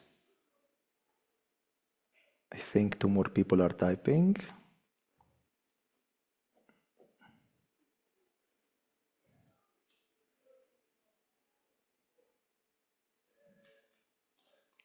Okay, let's see. So let me share my screen again, and let's go over the answers. Guidance and accessibility. Easy to read, accessible and understandable language and information.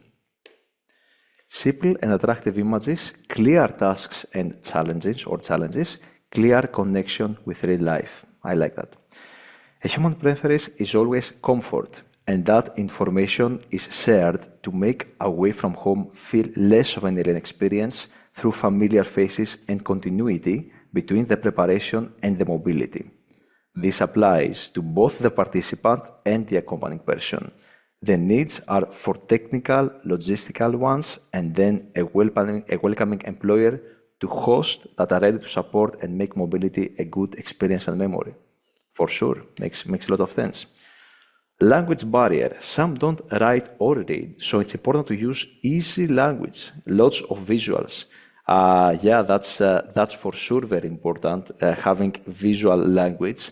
And I remember an escape room I had experience with, where there was zero use of language involved, all images, all train of thought, just images, associations, and symbols.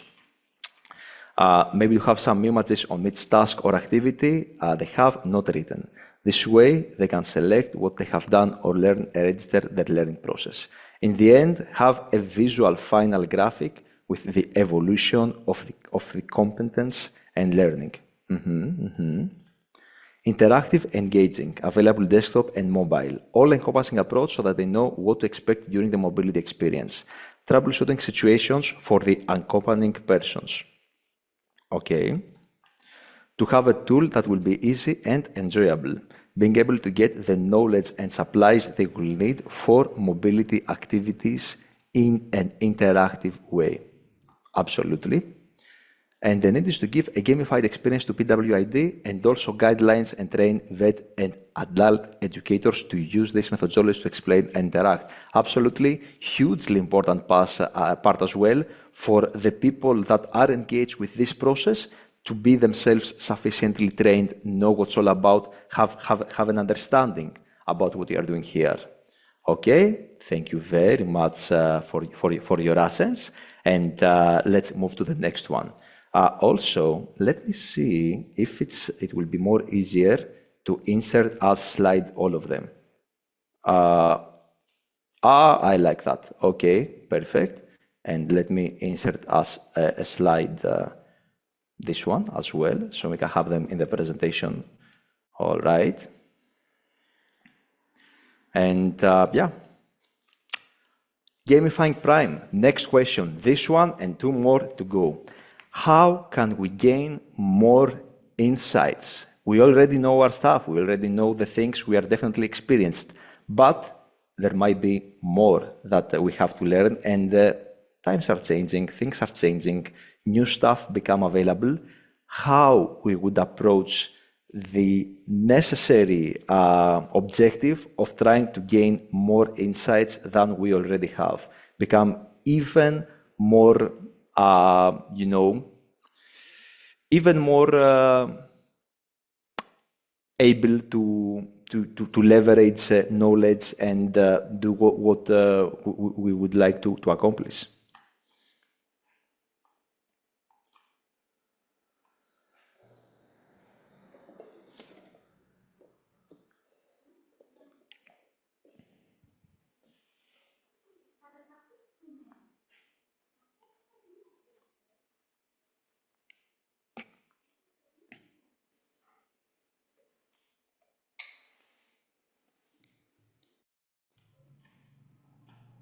Anna, how are we doing with time? Do we have time for 2 more questions?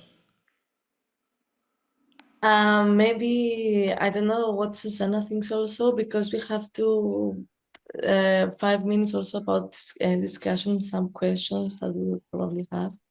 Susanna, what do you think? Well, yeah, it was booked, okay, to 11. The end, I don't know, you'd say you have 2 more questions and then Yes. the discussion time. Well, it depends also on the other participants. I don't know if they have other meetings after. And it depends also on the result of the 2 last questions. Maybe we can short the time of answering the questions. Yeah, we can Maybe do if that. if we can. We can do that Yes. as well. Okay. Yeah, someone needs to leave at 11. Okay. Yeah. Thank you very much for participating. Okay, let's make the short time, the answer time a bit shorter. We had lots of things to discuss and talk about. We went a bit of the time, but I think that answering those questions, articulating stuff, seeing them there, could be important, could generate ideas and could be useful. So if we have the time, let's go over the 2 remaining questions as well and complete it.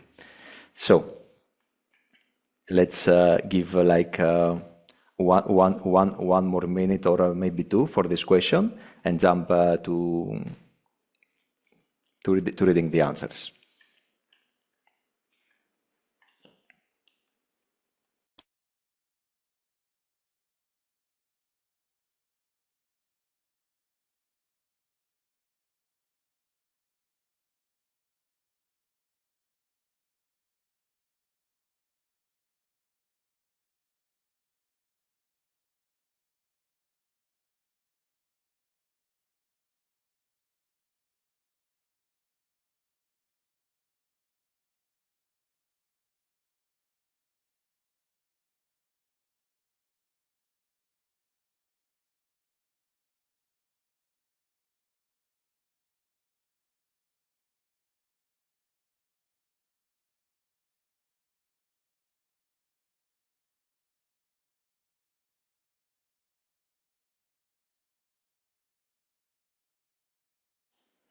One more minute for this one.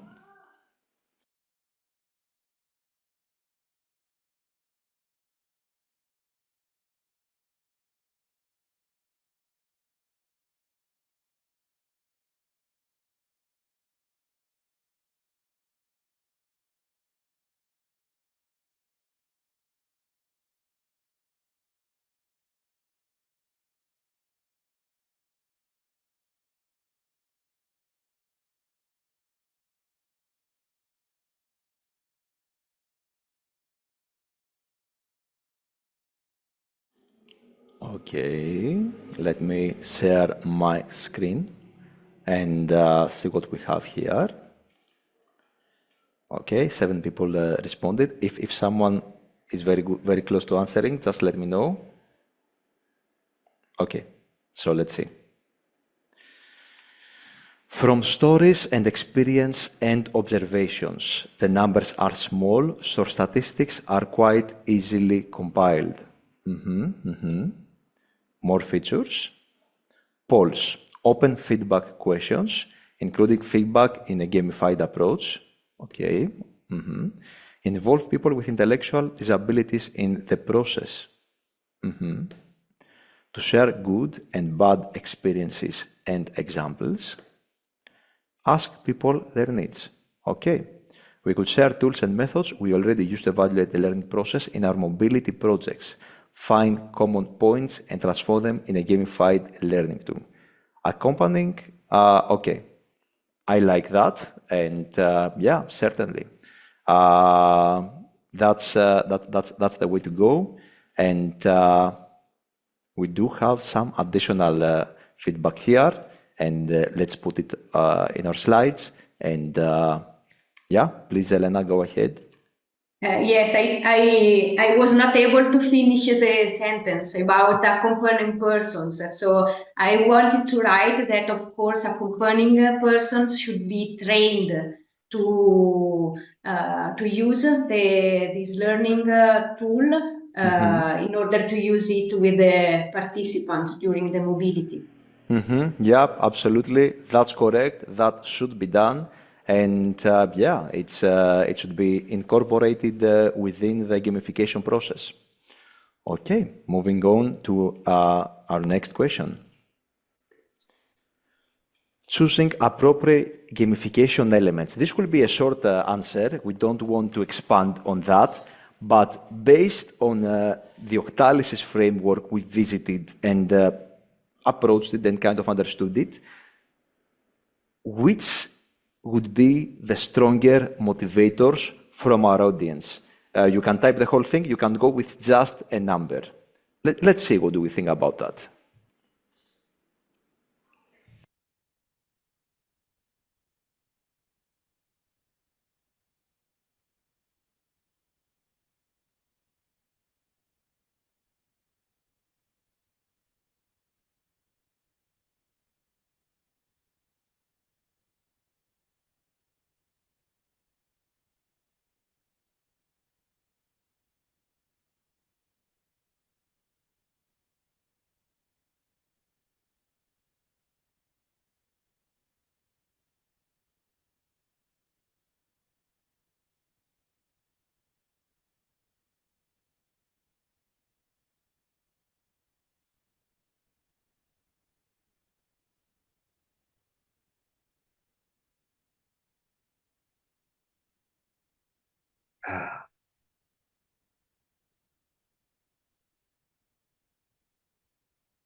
Okay, one more minute for this one.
Okay.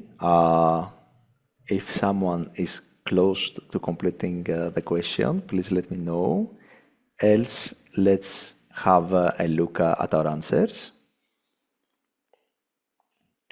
Okay, let's see. Okay, we got number 5. Let's see, which 5 is social influence and relatedness. And I can see that 5 is the number that plays most together with 2. So 5, having the social aspect and whatever it entails, it seems to be important along the numbers and the carrot and the extrinsic motivator of going for a shiny reward. And actually, 5 and 2, I absolutely agree. This is what I think are some solid forms of motivation there. And we also have 2 threes and 1. 3 is the creativity. It's empowerment, creativity, and feedback, giving space for that person to have their own touch, be creative, insert part of themselves in it, and epic meaning and calling. Some people could be motivated by that greater purpose. But our winners are 5 and 2. Social influence and development and accomplishment. Okay, perfect. One more question we have to answer. What kind of gamification elements would they find engaging? Well, these gamification elements, this is like a more practical approach, and maybe we've touched a bit on it briefly, but from the gamification elements we've explored, like the actual elements, and from the gamification elements you might have in mind, which methods, which not the numbers from Octalysis, but actual ideas, actual application. What kind of gamification elements would work? Let's see some ideas.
Okay, 2 more minutes for the last question.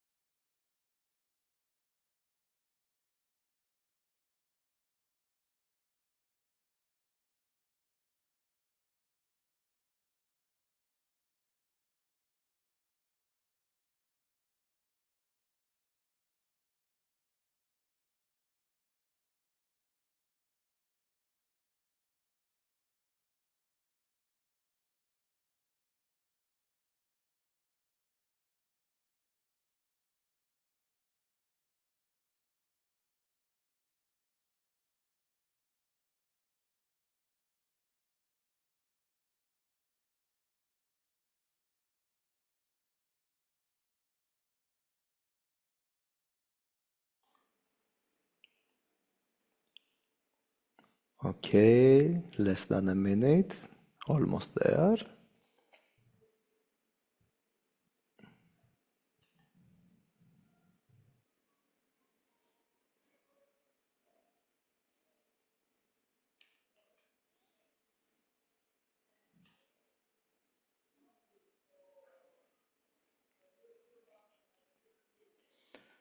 Okay, let's go back to screen sharing and let me know if someone is close to completing their question so I don't stop the process. And okay, let's see our answers. Okay, number 5 again, social influence and relatedness. Okay, images play a huge part, and I absolutely get it. I can imagine also images actually working. Guided questions, multiple choices questions, step by step guidance, and you know, there is some sort of a sequence thing going. There are images, there are guided questions, multiple choices, a series of easy to get, easy to answer, easy to continue process.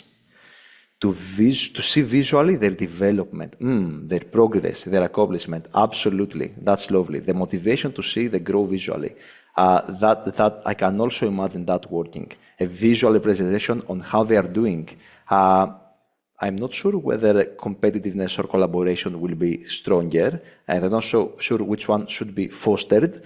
But yeah, seeing your progress, either for yourself or maybe even compared to other people, it depends on what we want to achieve. Can certainly grow into a user. It also ties with their avatar and their own extension of self within that gamification process. Reward system with badges and accomplishment wall. Sharing rewards for others to see your accomplishment. Absolutely. The other can see your accomplishment. That's certainly a powerful motivator. Multiple choices answers with pictures. Picture is a common thing, and we see that it seems it has to be an essential part of gamification. Rewarding challenges, and again, visualization of the progresses. That's absolutely the way to go. And let me include those slides here. Okay. And here as well. I'll also check and make sure that everything was included. And that concludes the presentation. Thank you very much. And it's now the time to, pass to a discussion style questions, and everything you have in mind, feel free to throw it. We can discuss it. We can analyze it. And yeah, let me also read that beautiful quote. Gamification is not about playing games. It's about igniting passion. It's about making tasks feel like victories and challenges like adventures. So that's all. Thank you very much. And let me stop the screen sharing.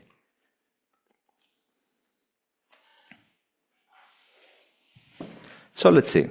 Who would like to go first and maybe either ask something or maybe throw a point for discussion, something that can be further explored or something we can talk more about in a collective way, or me answering stuff. Okay, Maria, please go ahead. Yeah, the main part that had my mind now is that the thing that with the white hat and the black hat thing. It's something that I was thinking about. It's something that it's standard, or is something that maybe sometimes you can feel it like it's a white hat and sometimes like it's a black hat. I'm not sure about that. Absolutely. Now,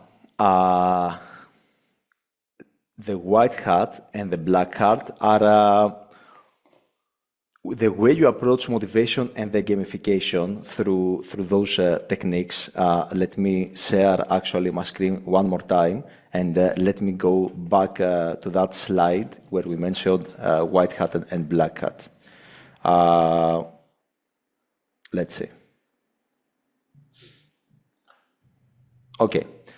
So, in general, these motivators are associated with white hat motivation. These motivators are associated with black hat motivation because usually white hat tends to make us feel good, tends to have a more lasting effect on the way we perceive that activity, on the way we feel, while black hat will try to play some negative chords inside us. But despite white hat being black hat and black hat, white hat being white hat, black hat being white hat, again, it's not the weapon, it's not the sword, it's how one uses it. So it's certainly possible to take black hat elements and turn them into something good. Use them in moderation, use them wisely, use them in a way that could benefit users, and you can, while those tactics are commonly associated with black hat motivation, you can certainly make it a good thing and empowering thing. So yeah, it's certainly possible to use black hat motivation for a good purpose and actually bring light, bring things that are useful and empowering and encouraging. Usually you will have to use it in moderation, and you have to use it in a way that does not tinkles the negative chords of someone. It can be fun, it can be engaging, and white hat, in theory, it could also be used for black hat purposes if the call for meaning and purpose might be a purpose which is, an evil one, who knows. But yeah, in general, while these are associated with white hat and black hat, they can be used the other way around for sure. Okay, thank you. Thank you. Tanya, please go ahead. I think they are two sides of the same coin. So you cannot actually have only one or the other, because like the example that you were saying with the children who were painting and you gave them the stars, it was very obvious that the stars, although it was an extrinsic motivation, which was part of the black hat motivation, it actually encouraged them more. So I think it's actually important to have some form of black hat motivation, because it's half of the time when you're only doing something for yourself, if you get busy with other things, I mean, I can say for myself, if I get busy with other things, it's very easy to say, oh, I'll forget about it today, I'll do it tomorrow.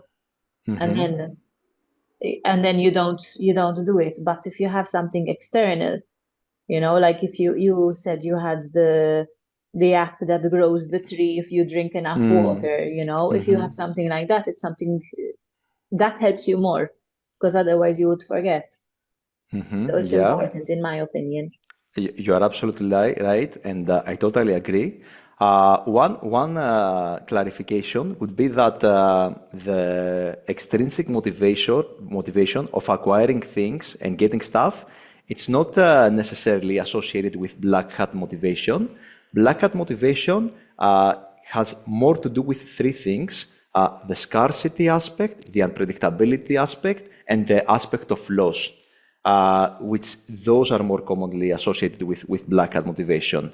But extrinsic motivation, like development and accomplishment, in theory, it could align with black hat as well. But no, going after an extrinsic reward, like that shiny object, it's not normally, yeah, it's not necessarily black hat motivation. I was more going along the lines of if you lose your streak, for example, Right. Like if every day you're getting 3 stars for doing 3 accomplishments, and then all of a sudden one day you only get one, it feels bad. Right. It feels terrible, and that's one way to differentiate white hat with black hat, because black hat ends up feeling wrong, feeling terrible, feeling addictive maybe, or feeling that, I don't like the way that this thing is pushing me to accomplish things, despite me engaging in it, despite my dopamine motivating me to go after this. I don't like the way it plays me. While white hat, on the other hand, if it's white hat, you won't feel like you are being forced. You won't feel like you are being put in a corner. You won't feel like that scarcity, I'm going to lose my reward thing going on.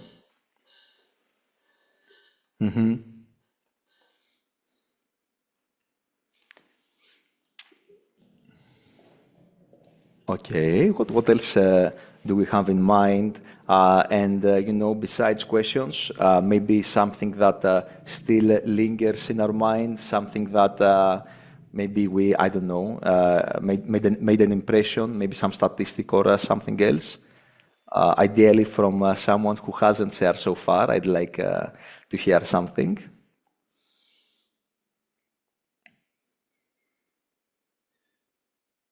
Come on.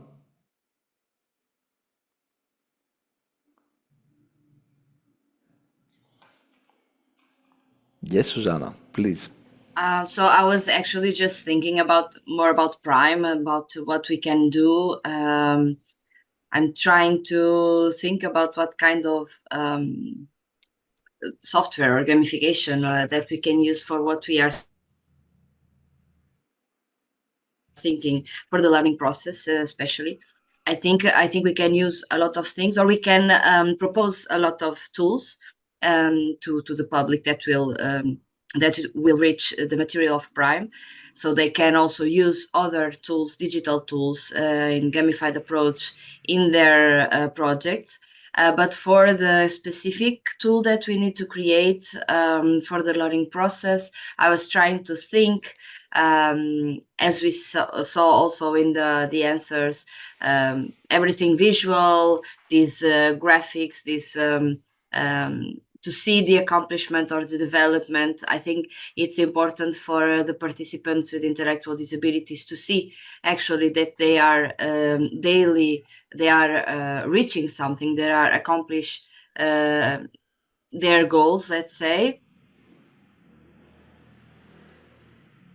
About the thing that you talk before about the competition or collaboration, I think, I don't know, the opinion of the others, my opinion is that these experiences are individual experiences, the learning process is very individual, and that's why we also personalize the mobilities for each participant. Even if they come in a group, we try to personalize, so it's an individual learning process.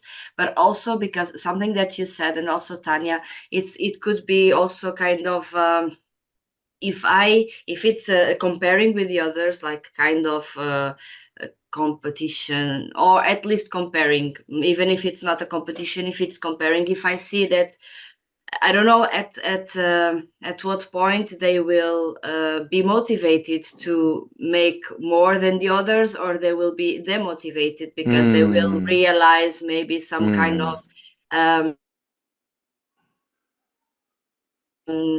not ability to do something, and so each one of them have their own rhythm, their own time. So maybe it's good for them to see the accomplishment individually. So I could do something that maybe I thought I couldn't, but I will not compare with someone else because they have different timings and different abilities. So maybe we can keep it at an individual level. And then I don't know if we can share it now, or we can send to all the partners later. We have some in Karaboboski, we have some kind of tool that we used, or that we are trying to use, but it is like in paper, let's say, to register these learning goals and the evolution, that maybe we can share with all the partners to see if can be like a possibility to gamify this in a digital way. So I was just thinking, with everything that you showed to us, how could we do it, or if we could do it in some way. So just to share something about this meeting.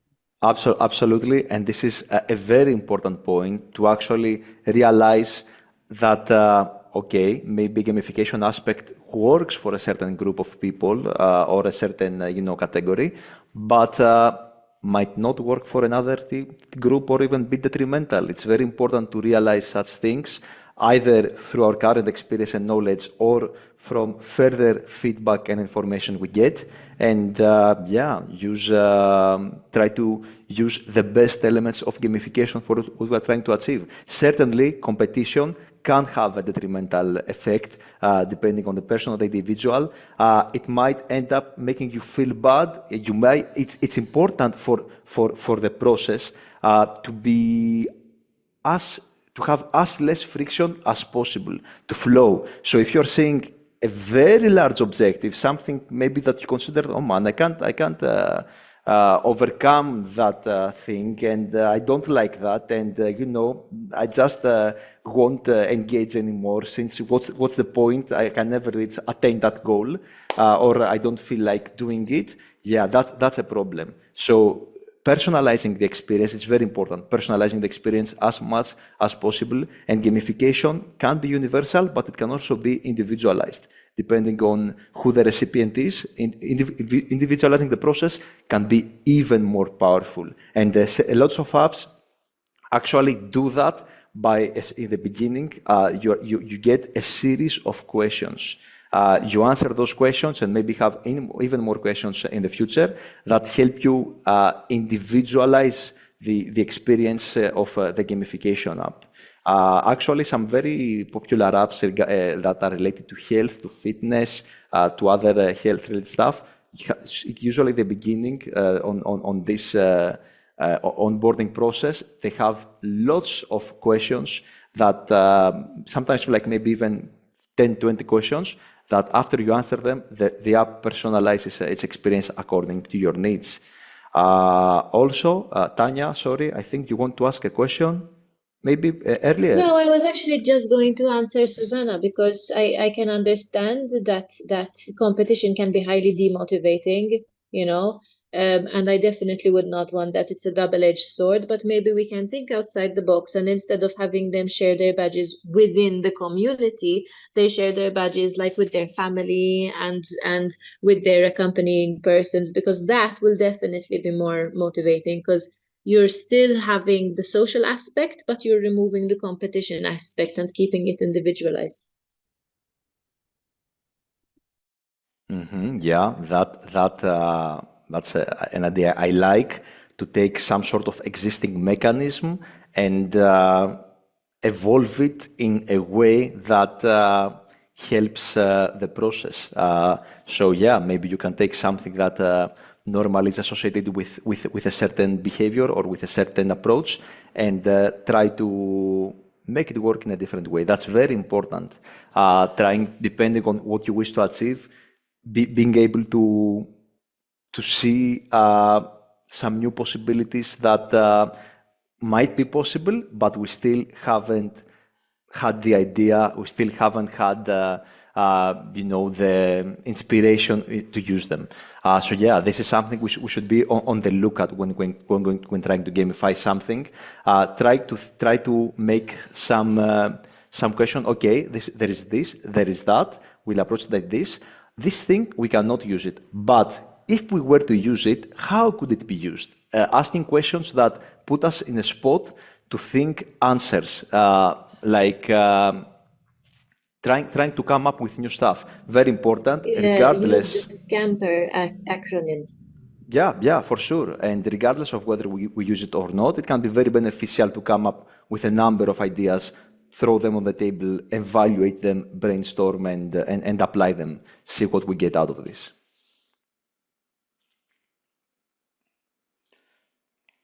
Okay, Anna, let me know if you are the moderator, and if we have any other questions, feel more than welcome to share them. Can you hear me, Nico? Oh yes, I can hear you. Thank you. First of all, thank you for the presentation. It was very, very nice, informative, and I like very much the approach of the analysis framework. What I wanted to share based on the discussion and the gamification approach is the design complexity. I think one of the challenges that we have to avoid is to not create a too complex game Yeah, and with this way, we can overwhelm students and educators. I think, especially because our target group is very specific, we have to be simple. And I mean, to integrate to the game and to all the training material, the gamification approach. And I mean, the reward, the level complexity, and other things, and not to be focused on the features, on the elements, and etc. Also, one thing that is a constraint when we have to do with European projects, because I'm a content developer for games for different projects, is that we have the constraint of the time. So we have to be careful with all the things and the complexities and the other things in order to have a good result at the end. So this is my 2 cents about the approach and in relation to the Prime project. Thank you very much, Nico. Yeah, I absolutely agree with that, depending on the needs, depending on our restrictions. And the way we approach the gamification process, it's not like we immediately try to create like the ideal multi-layer gamification, which sometimes might not even offer the results we imagine it could offer. We start with the basics. Earlier, when we were discussing the steps to gamification, one of the steps was start small, start with something, test with a pilot group, see how it goes. And sometimes, you know, like the Pareto distribution approach, where like, you know, with 20% of effort, we can achieve 80% of the results. And in the case of gamification, maybe that's what we need. Maybe that's what works. And maybe making things more complex, more multi-layered can derail us, can waste valuable time that maybe we can use otherwise. And again, it's a testing process. See how the gamification works, see if it works, see why it works.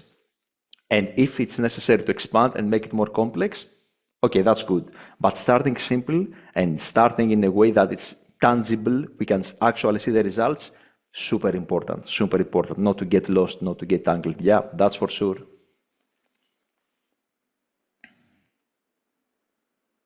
So if there are other questions, I think we can wrap the session, the training. Thank you, Nicolas, so much for your presentation, for the preparation you did before, for everything. I will send to the group your contacts and if someone wants to approach you and to ask you a question or maybe play For your sure. Absolutely. Feel more than welcome to ask questions, further feedback. Happy to provide it.